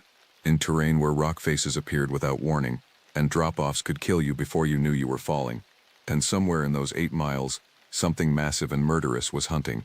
Emma, listen to me carefully, I said, forcing my voice to stay level. I'm coming to get you, but it's going to take me a few hours. I need you to stay exactly where you are. Don't leave the cave for any reason. Do you understand? But what about the thing? What if it comes back? Martinez was shaking his head, mouthing the word no. Cooper looked like he might throw up. They were right to be afraid. Every part of my training said to wait for backup, to evacuate the area, to let someone with more resources handle this nightmare. But training didn't account for 2 terrified children hiding in a cave while their father lay dead somewhere in the forest and their mother's corpse grew cold against an oak tree. How big is the cave entrance? I asked. Just a crack in the rocks. Dad had to squeeze through. Good. That's good. Emma, I want you to push rocks or branches into that opening. Make it even smaller. Anything bigger than you won't be able to get through. Can you do that? I think so. Your sister can help. Work together. And Emma, whatever you hear outside, no matter what it sounds like, you do not open that entrance. Not until you hear me call your name. I'll use your full name, Emma Grace Torres. If you don't hear those exact words, you stay hidden. Okay. She was crying now, but there was steel underneath, a survivor's determination. Please hurry. I'm coming, I promise. The transmission ended, leaving the 3 of us standing in that terrible clearing with a dead woman and a decision to make. You can't go alone, Cooper finally said. It's suicide. Then come with me. Both of you. Martinez looked torn, years of experience warring with the simple human need to help children in danger. We should call this in. Let them know we've got a location on the children. State police can have a helicopter here in 90 minutes. 90 minutes is too long. You heard her. Something's hunting them. Their father went out there and never came back. Whatever killed Rebecca Torres is between us and those girls, and it's not going to wait for a helicopter. I checked my rifle, my pack, my radio. Started calculating routes through the terrain. 8 miles northeast would take me through the Devil's Courthouse, across Judicola Rock, and up into the high country where the old-growth forest still stood thick and wild. Places my grandfather told me never to go alone. Places where the boundary between the human world and the older world grew thin. I'm going, I said firmly. You 2 head back to the campsite. Document everything. When backup arrives, send them after me. But those children aren't spending another night out here. Cooper stood. I'm coming with you. Cooper, I'm coming, he repeated. You can't watch your own back and find 2 kids. You need another pair of eyes. Martinez sighed, but he was already checking his gear. Then I'm coming too, because you're both idiots and someone needs to keep you alive. But first we mark this site. GPS coordinates, photos, the whole 9 yards. If we don't make it back, at least they'll know where to start looking for our bodies. The forest fought us for every mile. What should have been a 4-hour hike turned into 6 hours of brutal climbing through terrain that seemed designed specifically to kill people. The trail Emma's GPS signal suggested didn't exist, or maybe it had existed once, decades ago before the forest reclaimed it. We followed game trails when we could find them, pushed through rhododendron hells when we couldn't, and climbed over deadfalls that should have been cleared years ago but somehow never made it onto the maintenance schedule. And the whole time I felt watched. Not the normal awareness of being in the woods where every animal keeps track of the humans invading their space. This was different, focused, intelligent, like something was pacing us through the trees, always just out of sight, waiting for the right moment. Martinez felt it too. I could tell by the way he kept checking behind us, hand resting on the pistol at his hip. Cooper was too busy trying not to die on the steep ascents to notice, but that was probably better. Knowledge without the ability to do anything about it just bred panic. We stopped for water and a brief rest near Judacola Rock, the massive boulder covered in ancient petroglyphs that archaeologists still couldn't fully explain. My grandfather said the markings were made by the Sulkalu itself, scratching its territory markers into stone that would last forever. Looking at the deep grooves carved into solid rock, I wondered if maybe he'd been right. Something weird about these tracks, Martinez said. He'd been studying the ground while Cooper and I drank. Come look at this. The prints were there again, those impossible barefoot impressions. But now they were joined by a second set. Smaller, wearing hiking boots. The pattern I recognized from David Torres's gear list. He's walking with it, Cooper said. Why would he walk with the thing that killed his wife? Maybe he didn't have a choice, Martinez suggested. Maybe it was following him, hurting him. But I was thinking about those prints back at the campsite, the ones that showed someone walking calmly beside the massive tracks. And I was remembering stories my grandfather told about the Sulkalu, about how it could steal a person's will, make them walk into the deep forest and never return, about how it collected people, sometimes, took them to places where the old laws still held, and human rules didn't matter. We need to move, I said. We're losing daylight. The last 2 miles were vertical. The terrain tilted upward at angles that required hands and feet, pulling ourselves up rock faces while our packs tried to drag us backward into space. My fingers bled from gripping stone. My legs screamed with lactic acid, and always that feeling of being watched intensified until I could almost feel breath on the back of my neck. We reached the cliff area as the sun touched the western ridgeline, painting everything in shades of amber and shadow. The rock faces towered above us, ancient stone sculpted by wind and water into fantastic shapes. And somewhere in those formations, hidden in a crack that Emma said her father had squeezed through, 2 terrified children waited. Emma Grace Torres. I called out, my voice echoing off the cliffs. Emma, it's Ranger Wahali. I'm here to help you. Nothing. Just the wind sighing through the stone and the distant call of a raven. I tried again. Louder. Emma, Sophia, your mother sent me to find you. The lie came automatically. Better they think their mother was safe than know the truth. Better they had hope to hold on to. This time I heard it. A small muffled sound from somewhere up and to my left. A child's voice, crying with relief. We found the cave entrance 30 feet up a narrow chimney of stone. Just as Emma had described, it was barely a crack, maybe 18 inches wide. Rocks and branches had been piled around it, creating a crude barrier. Smart girl. Emma, it's me, I called. I'm going to clear these rocks, okay? I need you to help me from your side. How do I know it's really you? Her voice was tiny, terrified. How do I know you're not it? The question hit me like a fist. How would she know? What if the Sulkalu could imitate voices, lure children out of hiding? What if everything I thought I knew about it was wrong? Your father's name is David Torres, I said. Your mother is Rebecca. You're 12 years old, and your sister Sophia is 9. You like unicorns. I saw your backpack in the car, and right now you're more afraid than you've ever been in your life, but you're being brave because your sister needs you to be. A pause, then the sound of rocks being moved from inside. It took 10 minutes to clear the entrance, enough for the girls to squeeze through. Emma came first, a skinny kid with her mother's dark hair and her father's stubborn chin. Her clothes were torn and dirty, her face streaked with tears and grime, but she was whole, alive. Sophia followed, younger and smaller, and she practically fell into my arms. I held her while she sobbed, feeling the fragile bird-bone lightness of her, and thought about how close we'd come to being too late. Where's Mom? Emma asked. Where's Dad?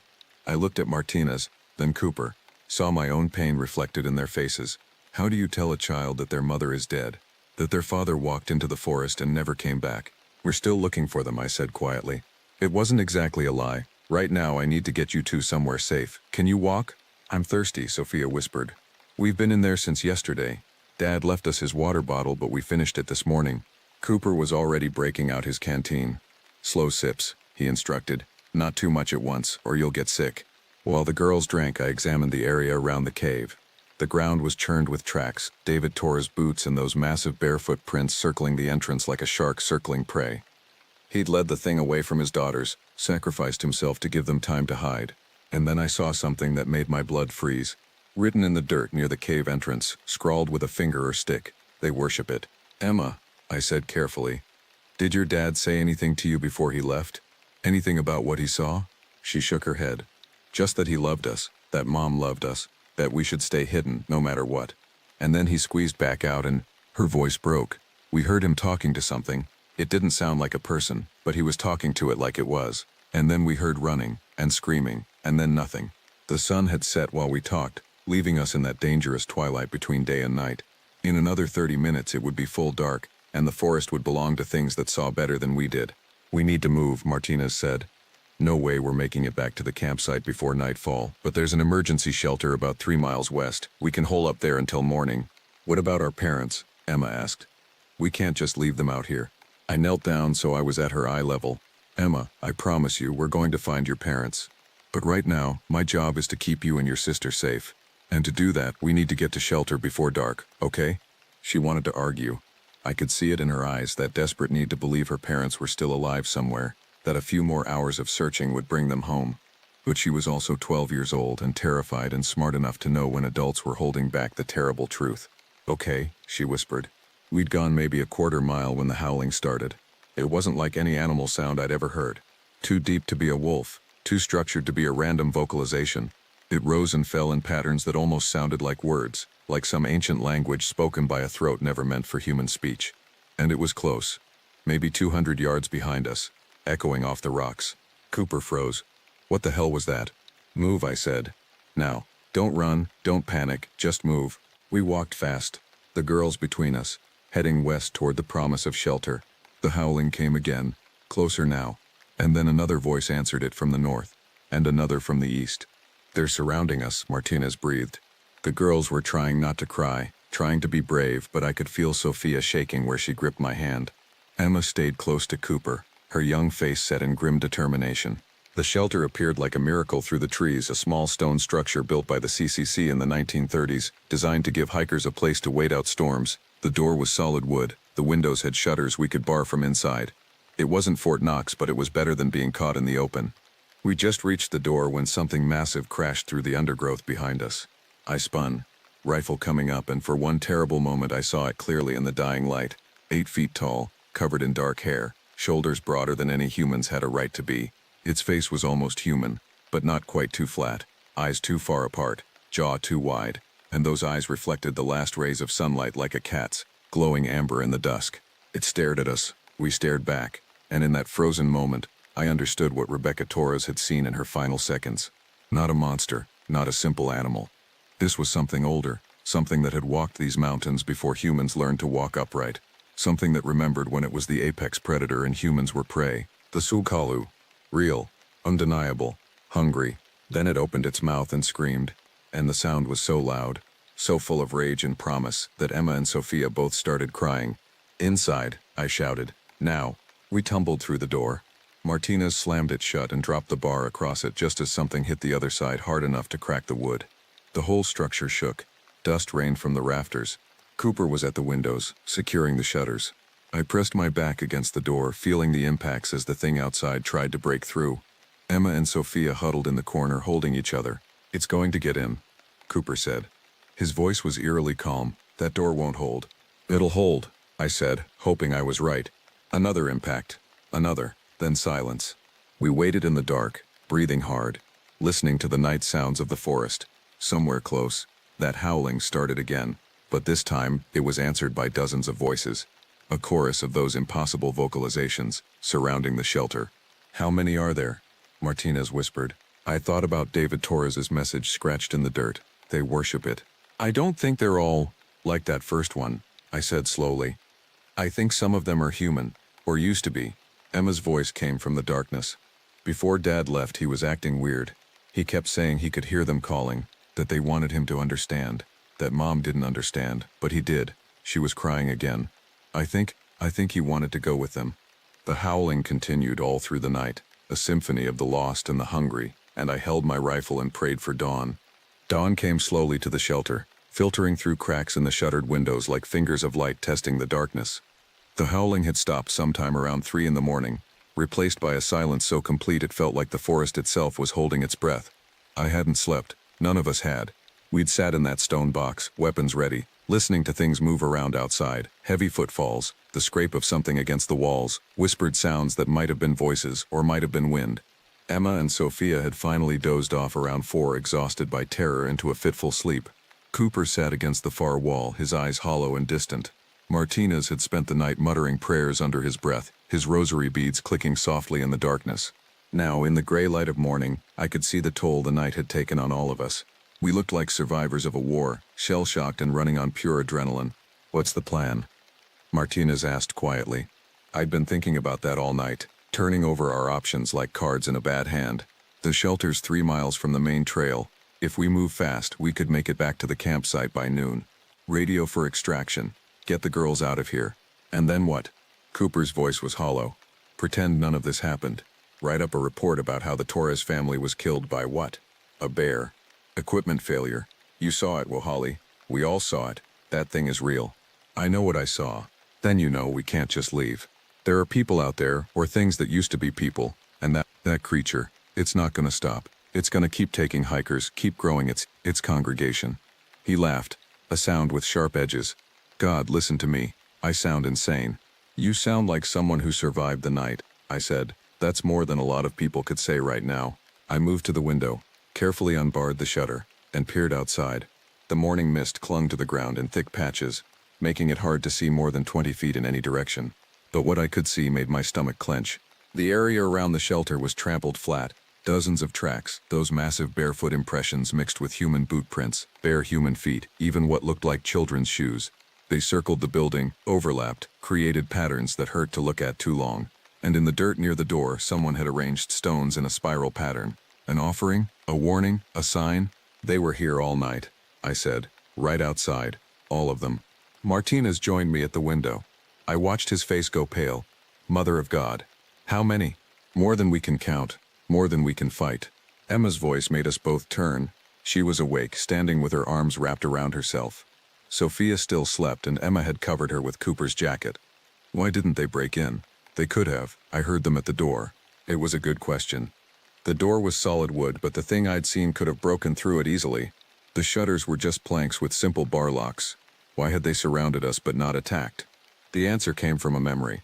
My grandfather's voice. The Sulkalu understands boundaries. The old places, the built places, it respects these, not out of fear, but because it is older than us and knows laws we've forgotten. This shelter had been built by human hands as a refuge. Maybe that meant something to the creatures outside. Maybe they had to be invited in. Or maybe they were just playing with us, drawing out the fear. We need to move, I said. Now.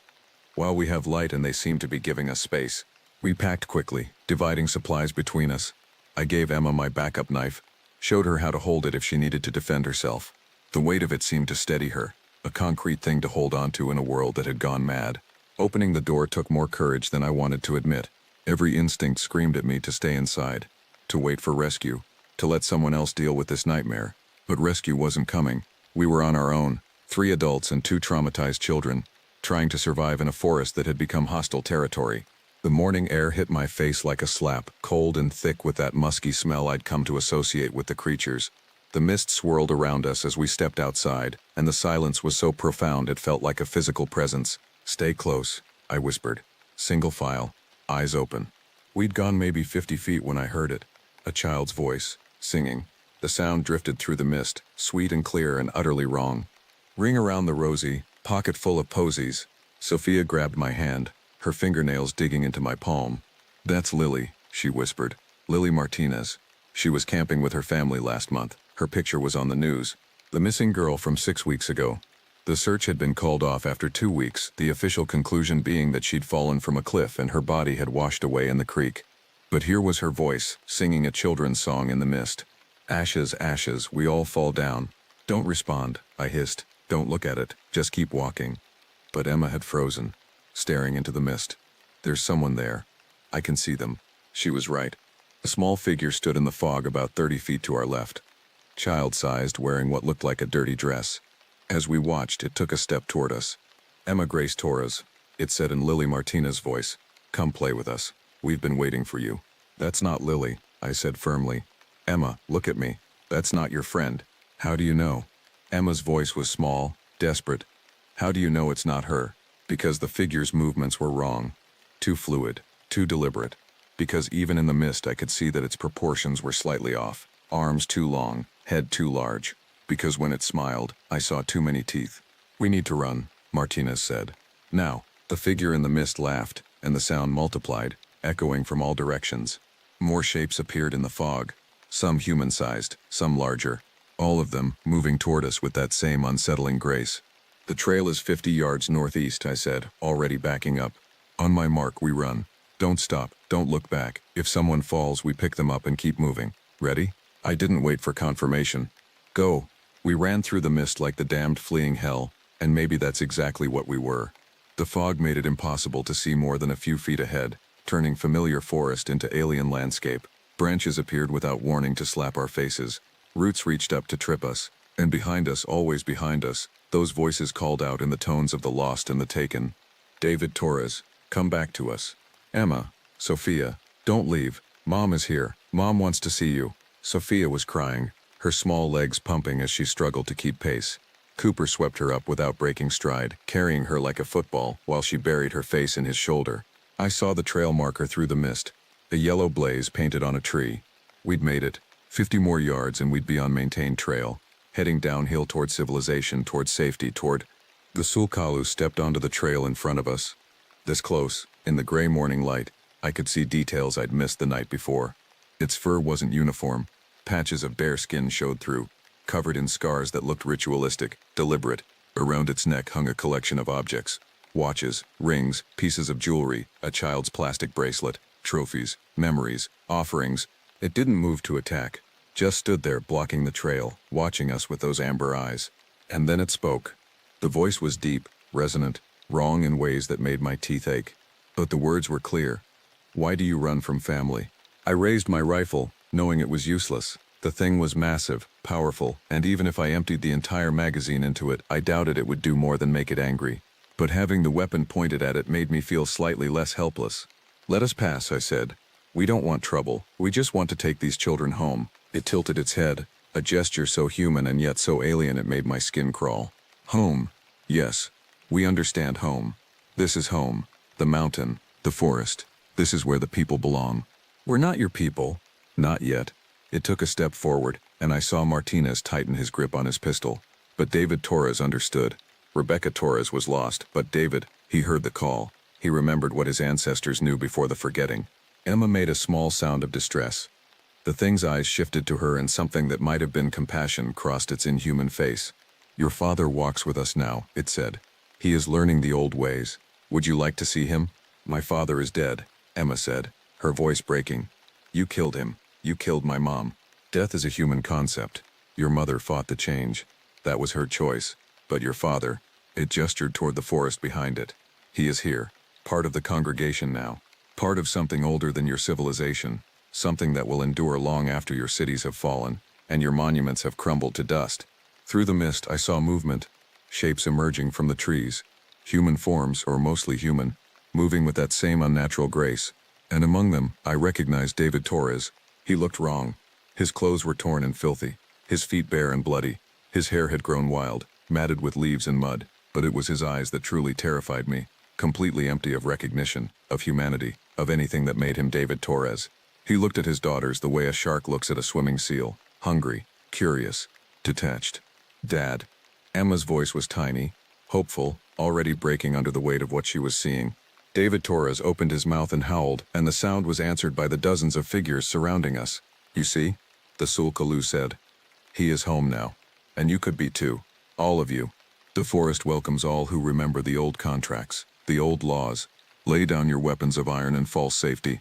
Join us in the deeper places where the true world still exists. I felt the pull of its words like a physical force. Part of me, some ancient buried part, wanted to listen. Wanted to drop the rifle, shed the uniform, walk into the forest and never look back. The burden of civilization, of responsibility, of fear, it would all fall away. I could be free in a way humans hadn't been free for thousands of years. My grandfather's voice cut through the spell. It offers a truth, but it is not the only truth. We chose our path long ago, and there is honor in that choice too. I blinked, the moment of weakness passing. We're not joining you. We're taking these children and leaving. The Sulkalu's expression didn't change, but I felt the temperature drop. Then you will stay. All of you. The forest keeps what the forest claims. The figures around us moved closer. David Torres was among them, his empty eyes fixed on his daughters. Emma and Sophia clung to each other, crying openly now. This was it. This was how we died, taken by something out of myth. Our bodies left to rot in the deep forest while our minds were twisted into something other than human. I tightened my grip on the rifle, preparing for the end. And then I remembered the stones. Back at the shelter, they'd arranged stones in a spiral pattern, an offering, and my grandfather's stories talked about how the Sulkalu respected certain symbols, certain boundaries. It was a creature of ancient laws, and those laws bound it as surely as they bound anything. I started drawing in the dirt with my boot. A circle first, then symbols my grandfather had taught me. Cherokee syllabary mixed with older marks that predated written language. Protection symbols, boundary markers. The visual language of a contract between human and other. "What are you doing?" Martinez whispered. "Something my grandfather taught me. Be ready to move when I say." The Sulkalu watched with interest as I completed the symbol. "You know the old marks. Unexpected. Who taught you the ways of before?" "My grandfather, Wahali Tselagiha. He was a medicine man before the world forgot what that meant." A ripple went through the congregation. Some of the human figures made sounds of recognition, or what had once been human figures before the forest changed them. "Wahali Tselagiha," the Sulkalu repeated. "We remember him. He understood the balance, kept to the agreements, never hunted in our territory, never built in our sacred places." It looked at me with new interest. "You carry his name. Do you carry his wisdom?" "I carry his memory, and I invoke the old law, the law of safe passage. These children are under my protection. By the agreement made between Sulkalu and the Cherokee people when the world was young, you cannot take them while they walk with one who knows the old ways." It was a gamble. Hell, it was more than a gamble. It was me betting our lives on stories I half remembered from childhood, on folklore that might have been nothing more than my grandfather's way of teaching history. But I'd seen the respect it showed for the shelter's boundaries. I'd seen it pause at my grandfather's name. Old laws still meant something to it. The Sulkalu stared at me for a long moment. Around us, the congregation went silent. Even David Torres stopped his unconscious swaying, frozen in whatever passed for thought in his transformed state. "The law of safe passage," it finally said. "Yes, we remember. But the law has conditions. Do you remember those, grandson of Waholi Tselagiha?" My mind raced. What conditions? My grandfather had told so many stories, and I'd been young, more interested in video games than Cherokee folklore. But somewhere in the back of my memory I found it. Safe passage must be earned through offering or service. But it cannot be bought with violence, only with respect. Yes, the thing that might have been pleasure crossed its features. "You do carry his wisdom. Then make your offering, park ranger. Show your respect to the old laws, and we will honor safe passage for the children." An offering. But what did you offer a creature that lived in the forest, that seemed to want for nothing except human souls to join its congregation? I looked down at my uniform, at my gear, searching for something that might satisfy ancient laws I barely understood. And then I knew. I unslung my rifle and laid it on the ground, then my pistol, my knife, every weapon I carried. I offer protection for protection, my tools of safety for the safety of these children. I ask nothing for myself, only that Emma and Sofia Torres be allowed to leave this forest and return to their world. And what of your companions? They're under my protection too by the same law. The Sulkalu considered this a generous offer, but incomplete. Protection requires a guardian. You offer your weapons, but weapons are just things. What do you offer of yourself? The trap clicked shut, and I realized I'd been maneuvered into it from the moment I started drawing symbols in the dirt. It wanted something more, something personal. What do you want? A promise. When you leave this forest, you will speak of us to no one. You will write no reports, make no claims, bring no others to hunt us. Let the world forget we exist. Let us remain myth and shadow. This is the price of safe passage. That's a lie, Martinez said. We tell everyone what's out here. We evacuate these mountains, You condemn hundreds more to death, I interrupted. Think about it, if we go public, what happens? The military comes, the media, thousands of people flooding into these mountains, looking for proof, looking for glory, looking for the monster, and this thing, I gestured to the Sulkalu. It's been hiding here for centuries, maybe longer. You think it can't hide from the army? You think soldiers with guns are going to be any harder to take than hikers with cameras? The horror of it settled over me. The Sulkalu wasn't afraid of exposure. It was counting on it. Every person who came looking would be another potential recruit for its congregation. Another soul lost to the deep forest. We keep silent, I said. We take the children and leave. We tell the families that the Torres parents died in a hiking accident. We close the file, and we never ever speak of what we saw here. And in return? In return, you stay in your territory. You don't hunt near the marked trails. You leave the tourists and hikers alone. Take only those who wander too far, who ignore the warnings, who seek you out of their own will. The balance my grandfather spoke of, we maintain it on our side. You maintain it on yours. The Tsul'kalu smiled, and in that expression I saw centuries of dealing with humans, of negotiating with those who thought they were clever enough to outsmart something that predated their species. Done. The covenant is renewed. You have your safe passage, Park Ranger. But know this, David Torres came to us willingly in the end. He heard the call and answered. Others will hear it too. The forest always calls to those who remember how to listen. It stepped aside, clearing the trail. Behind it, the congregation parted like a curtain, creating a corridor through their ranks. David Torres stood among them, and for just a moment I thought I saw a flicker of recognition in his eyes. Then it was gone, and he was just another creature of the forest, lost to whatever Emma and Sophia had once called father. Go, the Tsul'kalu said. Go before we change our minds. And remember your promise, grandson of Wohali Tsalagiha. Silence for safety. This is the old law. We walked through that corridor of transformed humanity. Emma and Sophia between us, and I felt eyes on us the entire way. Human eyes, animal eyes, something in between eyes. The morning mist clung to everything, making the shapes around us seem to shift and change as we passed. Emma stopped once, looking back at where her father stood. Dad, she whispered. David Torres stared at her with empty eyes and said nothing. I gently took her hand and led her forward. Don't look back, I said quietly. Just keep walking.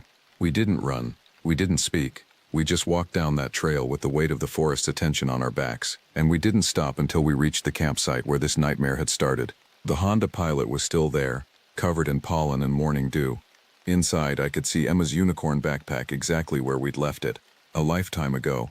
A different world. Martinez was on the radio immediately, calling for extraction. Cooper sat heavily on a log, his head in his hands. Emma and Sophia huddled together by their parents' tent, which still stood like a monument to a family that had ceased to exist. I looked back up the trail, toward the deep forest where ancient things still walked and old laws still held. My grandfather had been right about everything. The Tsul'kalu was real, the old contracts still mattered, and some boundaries were marked in blood and honor, not just on maps. What do we tell them? Martinez asked quietly, nodding toward the girls. What do we tell anyone?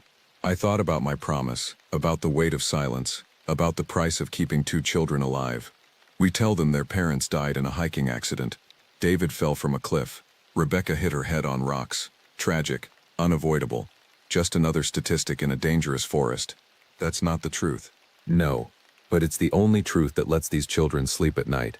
The only truth that keeps this forest from becoming a tourist attraction for monster hunters.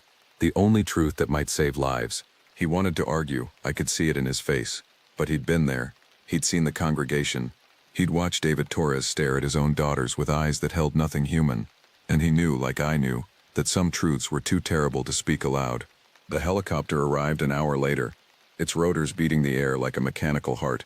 Emma and Sophia were loaded aboard, wrapped in blankets, given water and kind words by paramedics who had no idea what they'd survived. Before the helicopter took off, Emma grabbed my hand. Will we ever see our dad again? I looked at this brave, broken child and I did what I had to do. I lied. I don't know, sweetheart, but I promise you, he loved you very much. Both your parents did, and they made sure you survived. That's what matters. It wasn't comfort. It wasn't closure. But it was all I could give her.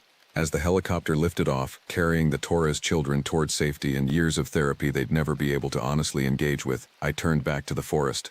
The mist was clearing, revealing the mountains in the full light of morning. Beautiful, deadly, indifferent to human suffering. My grandfather once told me that the world was full of places where the old laws still held, where the boundary between civilization and wilderness was thinner than we like to pretend. The Nantahala was one of those places, and now it was my job to keep that boundary intact, to maintain the balance, to hold the line between truth and the terrible knowledge that would destroy the peace of mind of anyone who learned it. What now? Cooper asked. Now we write our reports. Hiking accident. Tragic loss. Lessons about following trail markers and checking weather conditions. We close the file. And the truth? I looked at him, this young ranger who'd survived something that should have broken him.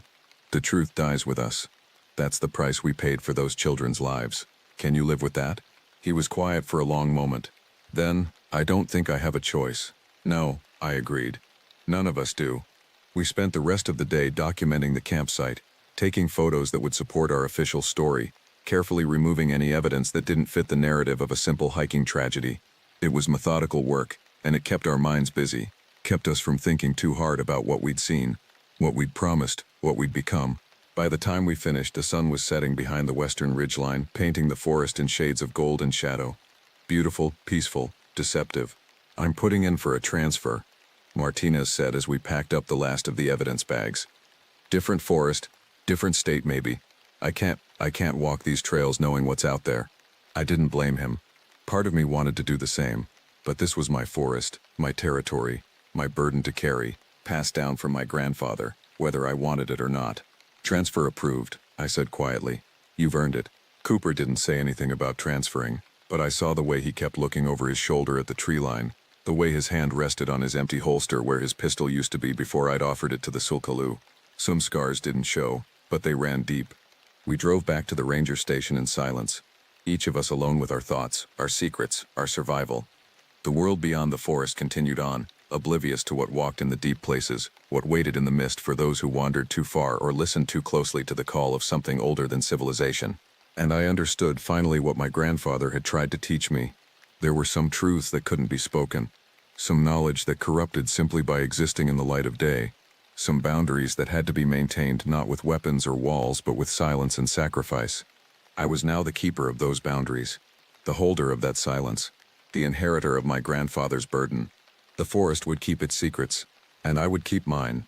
3 months after the Torres incident, I sat in the ranger station filling out paperwork for another missing persons case, another family that hadn't returned when expected, another search that would end in tragedy and lies. The autumn air coming through the open window carried the scent of dying leaves and approaching winter. Soon the tourist season would end, the trails would empty, and the forest would belong again to its permanent residents, both the four-legged kind and the kind I didn't talk about. Martinez had transferred to Yellowstone 6 weeks ago. His last words to me were, "I hope you find peace with this, Wohali, because I don't think I ever will." Cooper still worked the forest, but something had broken in him during those hours in the shelter. He took the easy assignments now, the tourist information desk and trail maintenance, anything to avoid going deep into the back country. I didn't blame either of them. Some experiences change you in ways you can never fully articulate, leave scars that don't show up on medical charts but bleed nonetheless. The phone rang.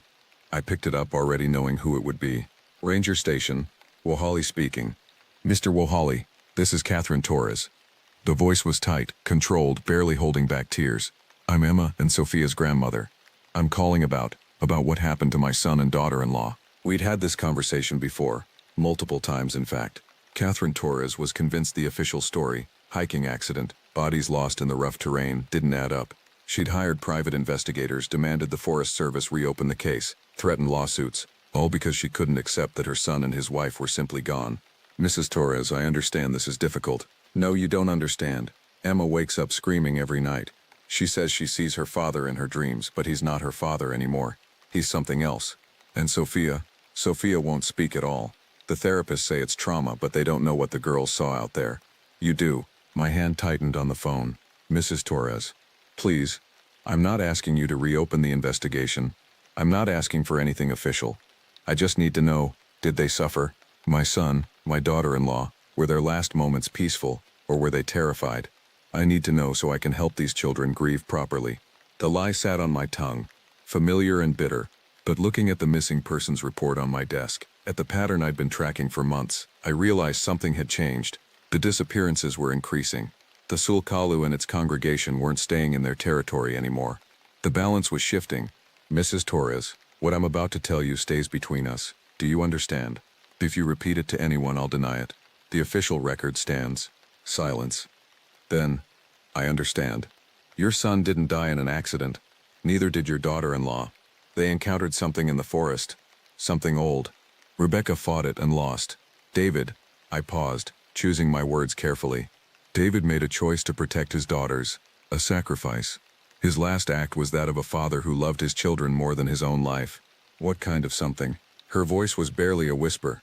"The kind that people have been telling stories about for as long as there have been forests and shadows. The kind that your granddaughters need to forget if they're going to have any chance at normal lives. Is it still out there? Yes. Will it come for them? Not if they stay away from the forest, not if they forget what they saw." I took a breath. "Mrs. Torres, the girls need professional help, real help, from someone who understands trauma. But they also need permission to let go, to accept that some questions don't have answers they can live with. Can you give them that?" Another long silence. When she spoke again, Her voice was thick with tears. I'll try. God help me. I'll try. Thank you, Ranger Wahali, for being honest, for caring enough to tell me the truth, even if it's a truth I can never share. After she hung up, I sat for a long time staring at the missing persons report. The family, the Hendersons, from Michigan, had been due back 4 days ago. Their car was still in the parking lot at the Solly trailhead. No sign of struggle, no obvious explanation, just like the Torres family, and the Whitfield couple from 2 weeks ago, and the solo hiker from September. The pattern was undeniable. The Sulkaloo was getting bolder, taking more, pushing the boundaries of our agreement. Or maybe our agreement had never meant what I thought it meant. Maybe to a creature that counted time and centuries, 3 months was the blink of an eye. Maybe it was still waiting to see if I would keep my end of the bargain. Or maybe it was testing me. I grabbed my coat and headed out to my truck. The Tsidli Trail was a 2-hour drive, and the sun would be setting by the time I got there. Not ideal conditions for what I was about to do, but then again, nothing about this situation was ideal. The parking lot was empty when I arrived, just the Hendersons' blue Subaru Outback sitting alone in the fading light. I checked the vehicle first. Child's car seat and back, camping gear visible through the windows, a forgotten sippy cup in the cup holder. They had a toddler with them. Jesus. The trail led up into dense forest, following an old railroad grade before branching off toward higher elevations. I knew where they'd gone wrong. Knew because I'd seen it happen before. There was a side trail about 3 miles in, barely visible, that the maps didn't show. It led to an old homestead, ruins from the 1800s that hikers loved to photograph. But the trail also passed through territory that my grandfather had marked as forbidden, places where the boundary between worlds grew thin. I found the turnoff and stood there for a moment, weighing my options. I could call this in, let the official search and rescue handle it. Let them find nothing, write their reports and add the Hendersons to the list of people who simply vanished in the wilderness. Safe, easy, cowardly. Or I could go in myself, honor the agreement I'd made, or learn that it had never been an agreement at all, just a temporary armistice in a war that would never end. I started up the side trail. The forest changed as I climbed. The trees grew thicker, older, their branches forming a canopy so dense that the dying sunlight barely penetrated. The underbrush took on that trampled look I'd learned to recognize. And everywhere, that smell, musk and rot, and something else, something that made my hindbrain scream, warnings my conscious mind had learned to ignore. I found the first sign of the Hendersons a mile up the trail, a child's shoe, small and pink with Velcro straps lying in the middle of the path, not dropped by accident, placed deliberately, an invitation or a warning, I wasn't sure which. I'm here, I called out to the forest, grandson of Wohali Tsalagiha. I invoke the agreement, I demand parley. The word felt ridiculous even as I said it. Demand parley, like I was in some kind of pirate movie. But the old laws required old formalities, and if I was going to maintain the illusion that we had any kind of understanding, I needed to follow the rules. The forest went silent, not the normal quiet of evening, but that profound dead silence that meant something was listening, watching, deciding. Then I heard it. Footsteps, heavy and deliberate, moving through the underbrush toward me, not trying to hide, not hunting, just the Sulkaloo emerged from the trees like a nightmare made flesh. In the dim light, it was even more imposing than I remembered. 8 feet of muscle and fur, and ancient intent, moving with a grace that defied its size. It stopped 20 feet away, regarding me with those amber eyes. Grandson of Wohali Tsalagiha, you return. This is unexpected. We had an agreement.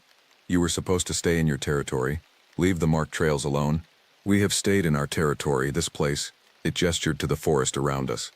This is our territory. Has been for longer than your people have had words for forests. The Hendersons. A family with a small child. They're missing. They are found. They are with us now. My stomach dropped. All of them? Even the child? Especially the child. The young ones adapt more easily. Their minds are not yet hardened against the old truths. In 10 years, that child will not even remember being anything other than what we are. That wasn't our agreement. You don't take children. The Sulkaloo tilted its head. Our agreement was for safe passage. For the Torres children specifically. We granted that request. We kept our word. You asked for nothing regarding others. The trap I'd walked into became clear. I'd negotiated for Emma and Sophia, had given up my weapons and my silence for their specific safety. But I'd never thought to extend that protection to future victims. Never imagined the creature would interpret our agreement so narrowly. Let them go, I said. The Hendersons. All of them. I'll renegotiate, extend the agreement, but let them go. What do you offer? What do you want? It moved closer, and I fought every instinct to run. You asked the wrong question, Ranger. Not what do we want. What can you give? You have already offered your weapons. You have already offered your silence. What else do you possess that we might value? I thought desperately. I had my truck, my savings account, my personal possessions. Nothing that would mean anything to a creature that lived in the forest. And then I realized what it was really asking for. My service, I said slowly. I offer my service. I'll help you maintain the boundary. Keep people away from your territory. Enforce the old laws in exchange for you honoring them. Interesting, you would become a guardian of the threshold, neither fully of your world nor of ours. A keeper of secrets, a walker between, if that's what it takes to stop children from being taken. Yes. The Sul Kalu smiled, and in that expression I saw my future unfolding. Years of lying to families, of altering records, of subtly redirecting hikers away from dangerous areas. Years of being complicit in disappearances while trying to prevent them. Years of becoming exactly what my grandfather had been. A man who carried the weight of impossible knowledge, who stood between civilization and the wild, who paid for peace with pieces of his soul. We accept, it said. But understand the terms. You will keep your people from our sacred places. You will ensure that only those who choose to seek us out will find us. In return, we will not hunt actively. We will take only those who wander or those who come willingly. The child. It paused. The Henderson child will be returned if the parents wish it, but they must choose. Come with us now and see what your service has purchased. It turned and walked into the forest. After a moment's hesitation, I followed. We walked for what felt like hours through terrain that shouldn't have existed. The trees grew impossibly large, their trunks wider than my truck. The underbrush glowed faintly with bioluminescence, and everywhere I saw signs of habitation. Crude shelters built from branches and stone, fire pits that burned with flames that gave off no smoke, and people, or what had once been people. They moved through this twilight forest like shadows, their humanity worn away by years or decades of living outside civilization. Some still wore remnants of their old lives, hiking boots, torn t-shirts, wedding rings. Others had gone fully native, their bodies adapted to this strange existence between worlds, and they watched me with eyes that held varying degrees of awareness, from near human recognition to the empty gaze of David Torres. The Tsulkalu led me to a clearing where the Henderson family sat around a fire. The parents looked haggard, terrified, but whole. The toddler, she couldn't have been more than 3, sat in her mother's lap, playing with a carved wooden toy that definitely hadn't come from any store. They have been treated well, the Tsulkalu said. Fed, protected, given time to understand their options. What options? I demanded. You can't seriously expect them to choose to stay here, can't we? It looked at the congregation surrounding us. These people all had choices. Some chose fear and fought until they could fight no more. Others chose understanding, chose to shed the burden of your civilization, and remember what humans were before cities and laws and the forgetting. Some choices are more difficult than others. Mrs. Henderson saw me and stood, clutching her daughter. Please, please, you have to help us. It won't let us leave. It keeps talking about choices and old ways, and her voice broke into sobs. I approached slowly, hands visible and empty. I'm Park Ranger Wohali.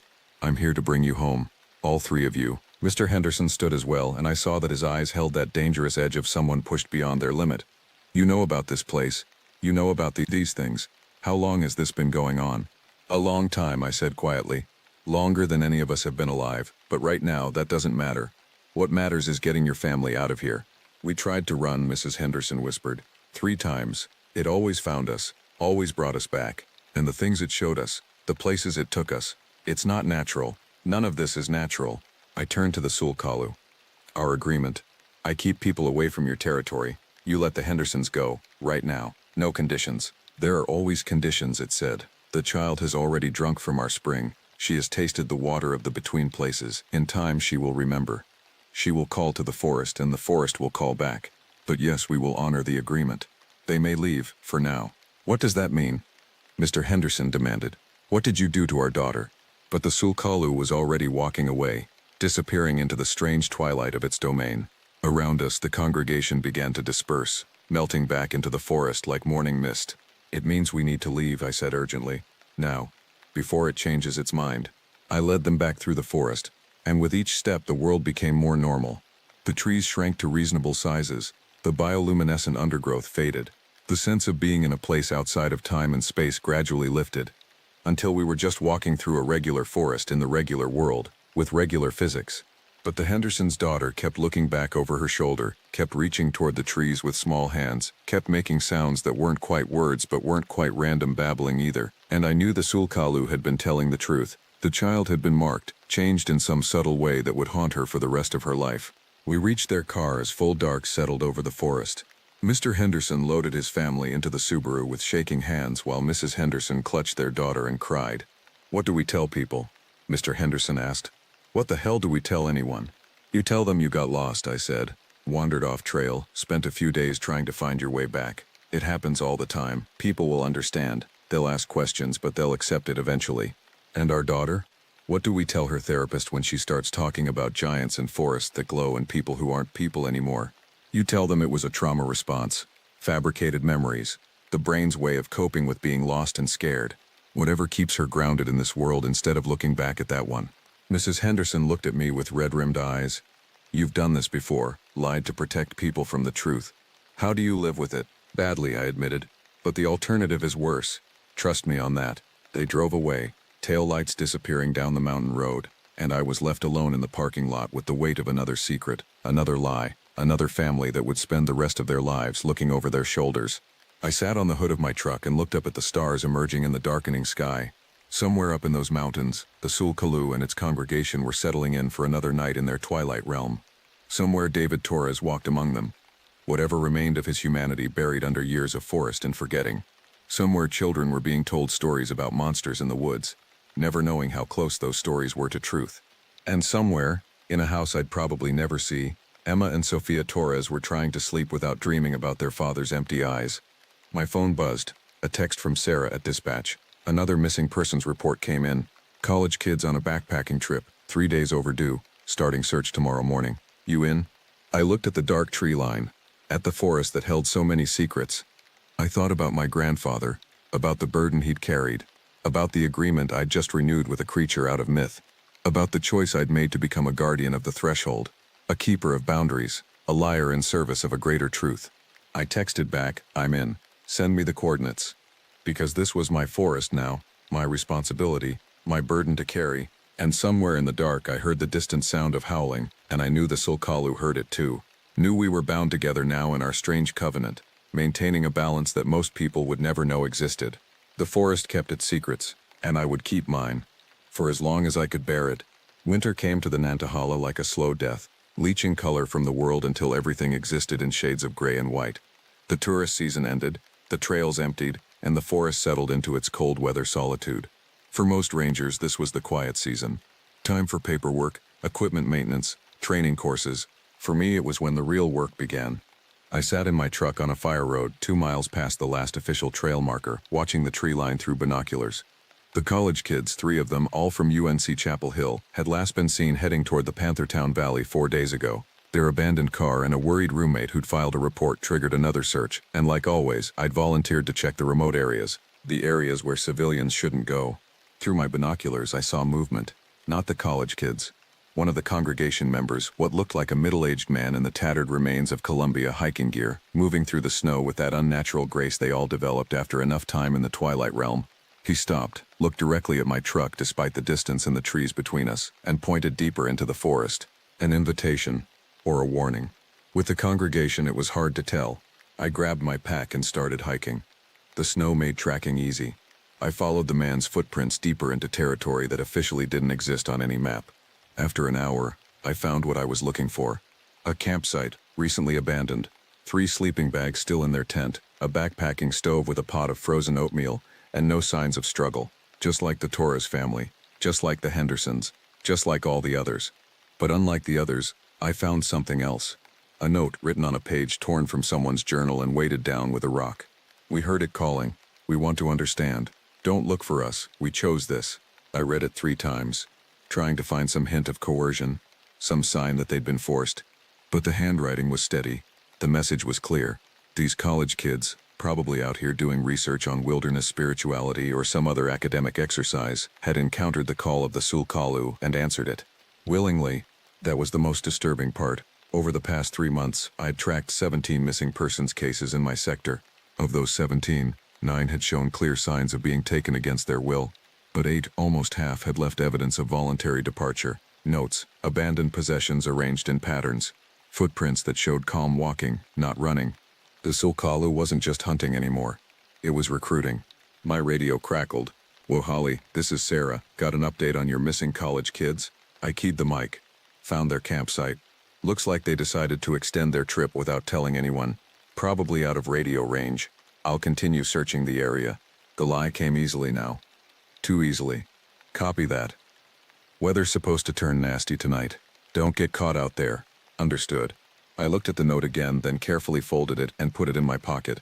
Another piece of evidence that would never make it into an official report. Another truth buried in the service of maintaining the boundary. Movement in my peripheral vision made me spin around, hand on my radio. But it was just the congregation member from earlier. The one in Columbia gear. Up close, I could see he'd once been someone's father or husband. Wedding ring still on his finger, though whether from muscle memory or actual attachment I couldn't say. They went to the gathering, he said. His voice was rough, like he didn't use it often. 3 nights ago. They heard the song and followed. The gathering? Every new moon they, gather at the heart tree. To remember, to choose, the new ones come, and they either accept or they're released. He looked at me with eyes that still held some flicker of humanity. I was released, 3 years ago, but I came back. Why? Because out there, he gestured toward civilization. Everyone's pretending they're happy, pretending they have purpose, pretending the emptiness doesn't exist. But in the forest, with the old one, there's no pretending. Just truth, pure and terrible and free. That's not freedom, that's surrendering to a predator. He smiled, and it was the saddest expression I'd ever seen. Maybe your civilization is the predator, and we're the ones who escaped. Did you ever think about that? Before I could respond, he turned and walked back into the forest, disappearing among the trees like he'd never been there at all. I stood alone in that abandoned campsite, surrounded by the evidence of 3 more lives lost to the Twilight Realm, and I felt the weight of my agreement pressing down like a physical force. I was supposed to be preventing this, keeping people away from the sacred places, maintaining the boundary. But how do you maintain a boundary when people want to cross it? When they hear the song and choose to answer? When your civilization feels so empty that a life among creatures from mythology seems preferable? I thought about calling it in for real this time, telling Sarah to evacuate the entire forest, to close it down until we figured out what to do about the Sulakalu and its growing congregation. But I'd seen what happened when you tried to fight it head-on. The Torres family, the Hendersons' close call. Every confrontation ended in death or transformation. No, the only way to slow this was to do exactly what I'd agreed to. Keep people away. Make the forest less accessible. Subtly redirect traffic away from the dangerous areas.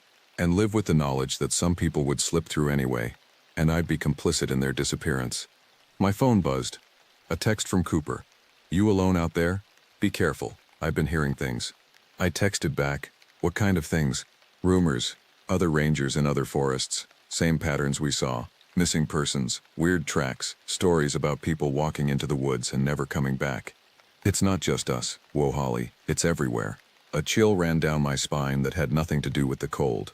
If the Sulkalu phenomenon was spreading, if there were more of them, or if the one we had was extending its territory, then the agreement I'd made was meaningless. We weren't maintaining a balance. We were just delaying the inevitable. I hiked back to my truck through deepening snow, my mind racing. I needed to talk to someone who understood the old laws better than I did. Someone who'd studied the Cherokee traditions not just as folklore but as lived reality. My grandmother lived 3 hours south, on the Cherokee reservation. I hadn't visited her since my grandfather's funeral. Couldn't face the disappointment in her eyes when she realized I'd let the old knowledge slip away in favor of a ranger's uniform and a federal paycheck. But now I needed that knowledge. Needed it desperately. I drove through the winter night, the heater blasting, my thoughts dark and circular. By the time I pulled up to my grandmother's small house on the edge of the reservation, it was past midnight, but her lights were on, and when I knocked, she opened the door immediately, unsurprised. I knew you'd come, she said in Cherokee. Your grandfather told me you would, when the weight became too heavy to carry alone. She was in her 80s but moved with the confidence of someone half her age, leading me inside to a kitchen that smelled like cedar smoke and strong coffee. She poured 2 cups without asking, set them on the table, and waited for me to speak. Ilisi, I said, using the Cherokee word for grandmother. I need to know about the Sulkalu, everything grandfather never told me. She was quiet for a long moment, her weathered hands wrapped around her coffee cup. Your grandfather carried secrets that killed him slowly, from the inside. He made agreements with the old things that bound him to silence and service. Is that the path you've chosen? I didn't choose it, it chose me. It always does. The old things recognize those who carry the knowledge in their blood, even when that knowledge has been forgotten. She sipped her coffee. What do you want to know? How to stop it? How to break the agreement?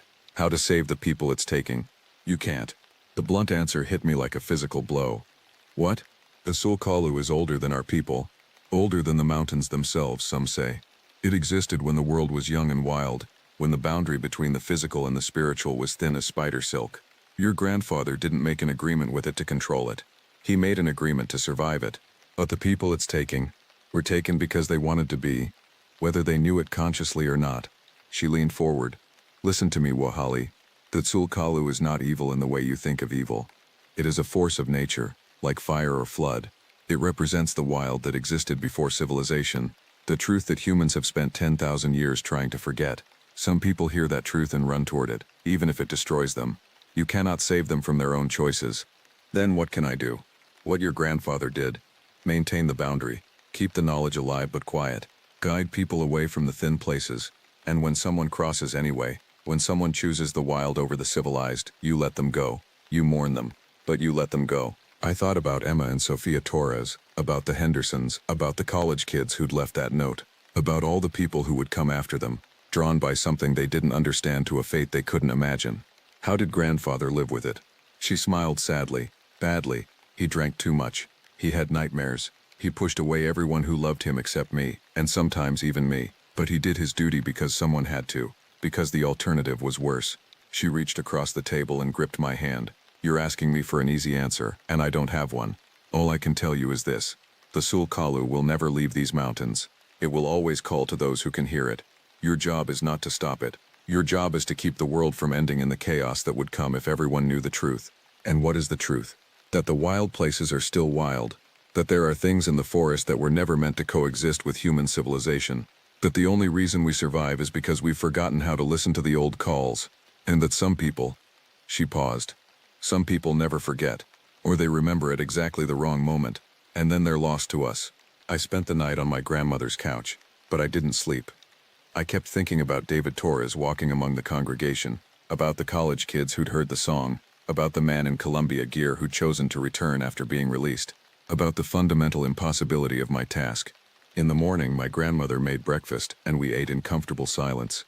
Your grandfather's medicine bag. He wanted you to have it when you were ready. I think you're ready now. Inside the pouch were things that made sense: tobacco for offerings, a small piece of quartz dried sage, and things that didn't. A child's tooth, 3 pennies from 1952, a photograph of people I didn't recognize, their faces scratched out. Each item represents someone who crossed over, my grandmother explained. Someone your grandfather couldn't save. He carried their memory with him always as a reminder of the cost of maintaining the boundary. Now you'll carry it. I looked at the scratched-out faces and felt the weight of inheritance settle over me like a shroud. This was what I'd become. Not a hero, not a savior, just a keeper of secrets, a collector of small tragedies, a man who lied to the living to protect them from truths that would destroy their peace of mind. The drive back to the Nantahala took me through familiar country that now felt alien and hostile. Every forest I passed could hide a congregation. Every mountain could conceal a Tulkalu. The world I'd thought I understood had revealed itself to be far stranger and more dangerous than I'd ever imagined. By the time I reached the ranger station, it was late afternoon. Sarah was waiting for me, her face grim. The college kids, she said without preamble. Their parents are threatening to sue the Forest Service for negligence. They want us to expand the search, bring in helicopters, use everything we've got. Tell them we're doing everything we can. We both know that's not true. She looked at me carefully. Waholi, what's really going on out there? Martinez transferred because of something he saw. Cooper's not the same. And you look like you're carrying the weight of the world. I thought about telling her. Imagine the relief of sharing the burden, of having someone else know the truth.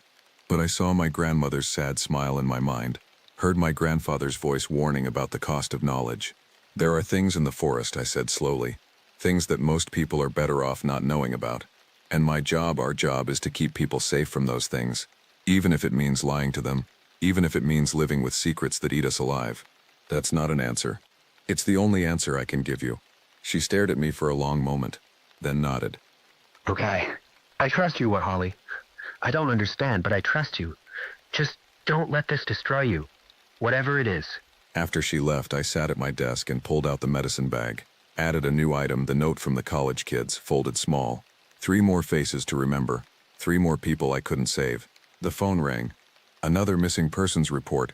A solo hiker, experienced, well-equipped, last seen heading toward, of course, one of the areas my grandfather had marked as forbidden. I suited up, grabbed my pack, and headed out into the winter forest. Because this was what I did now.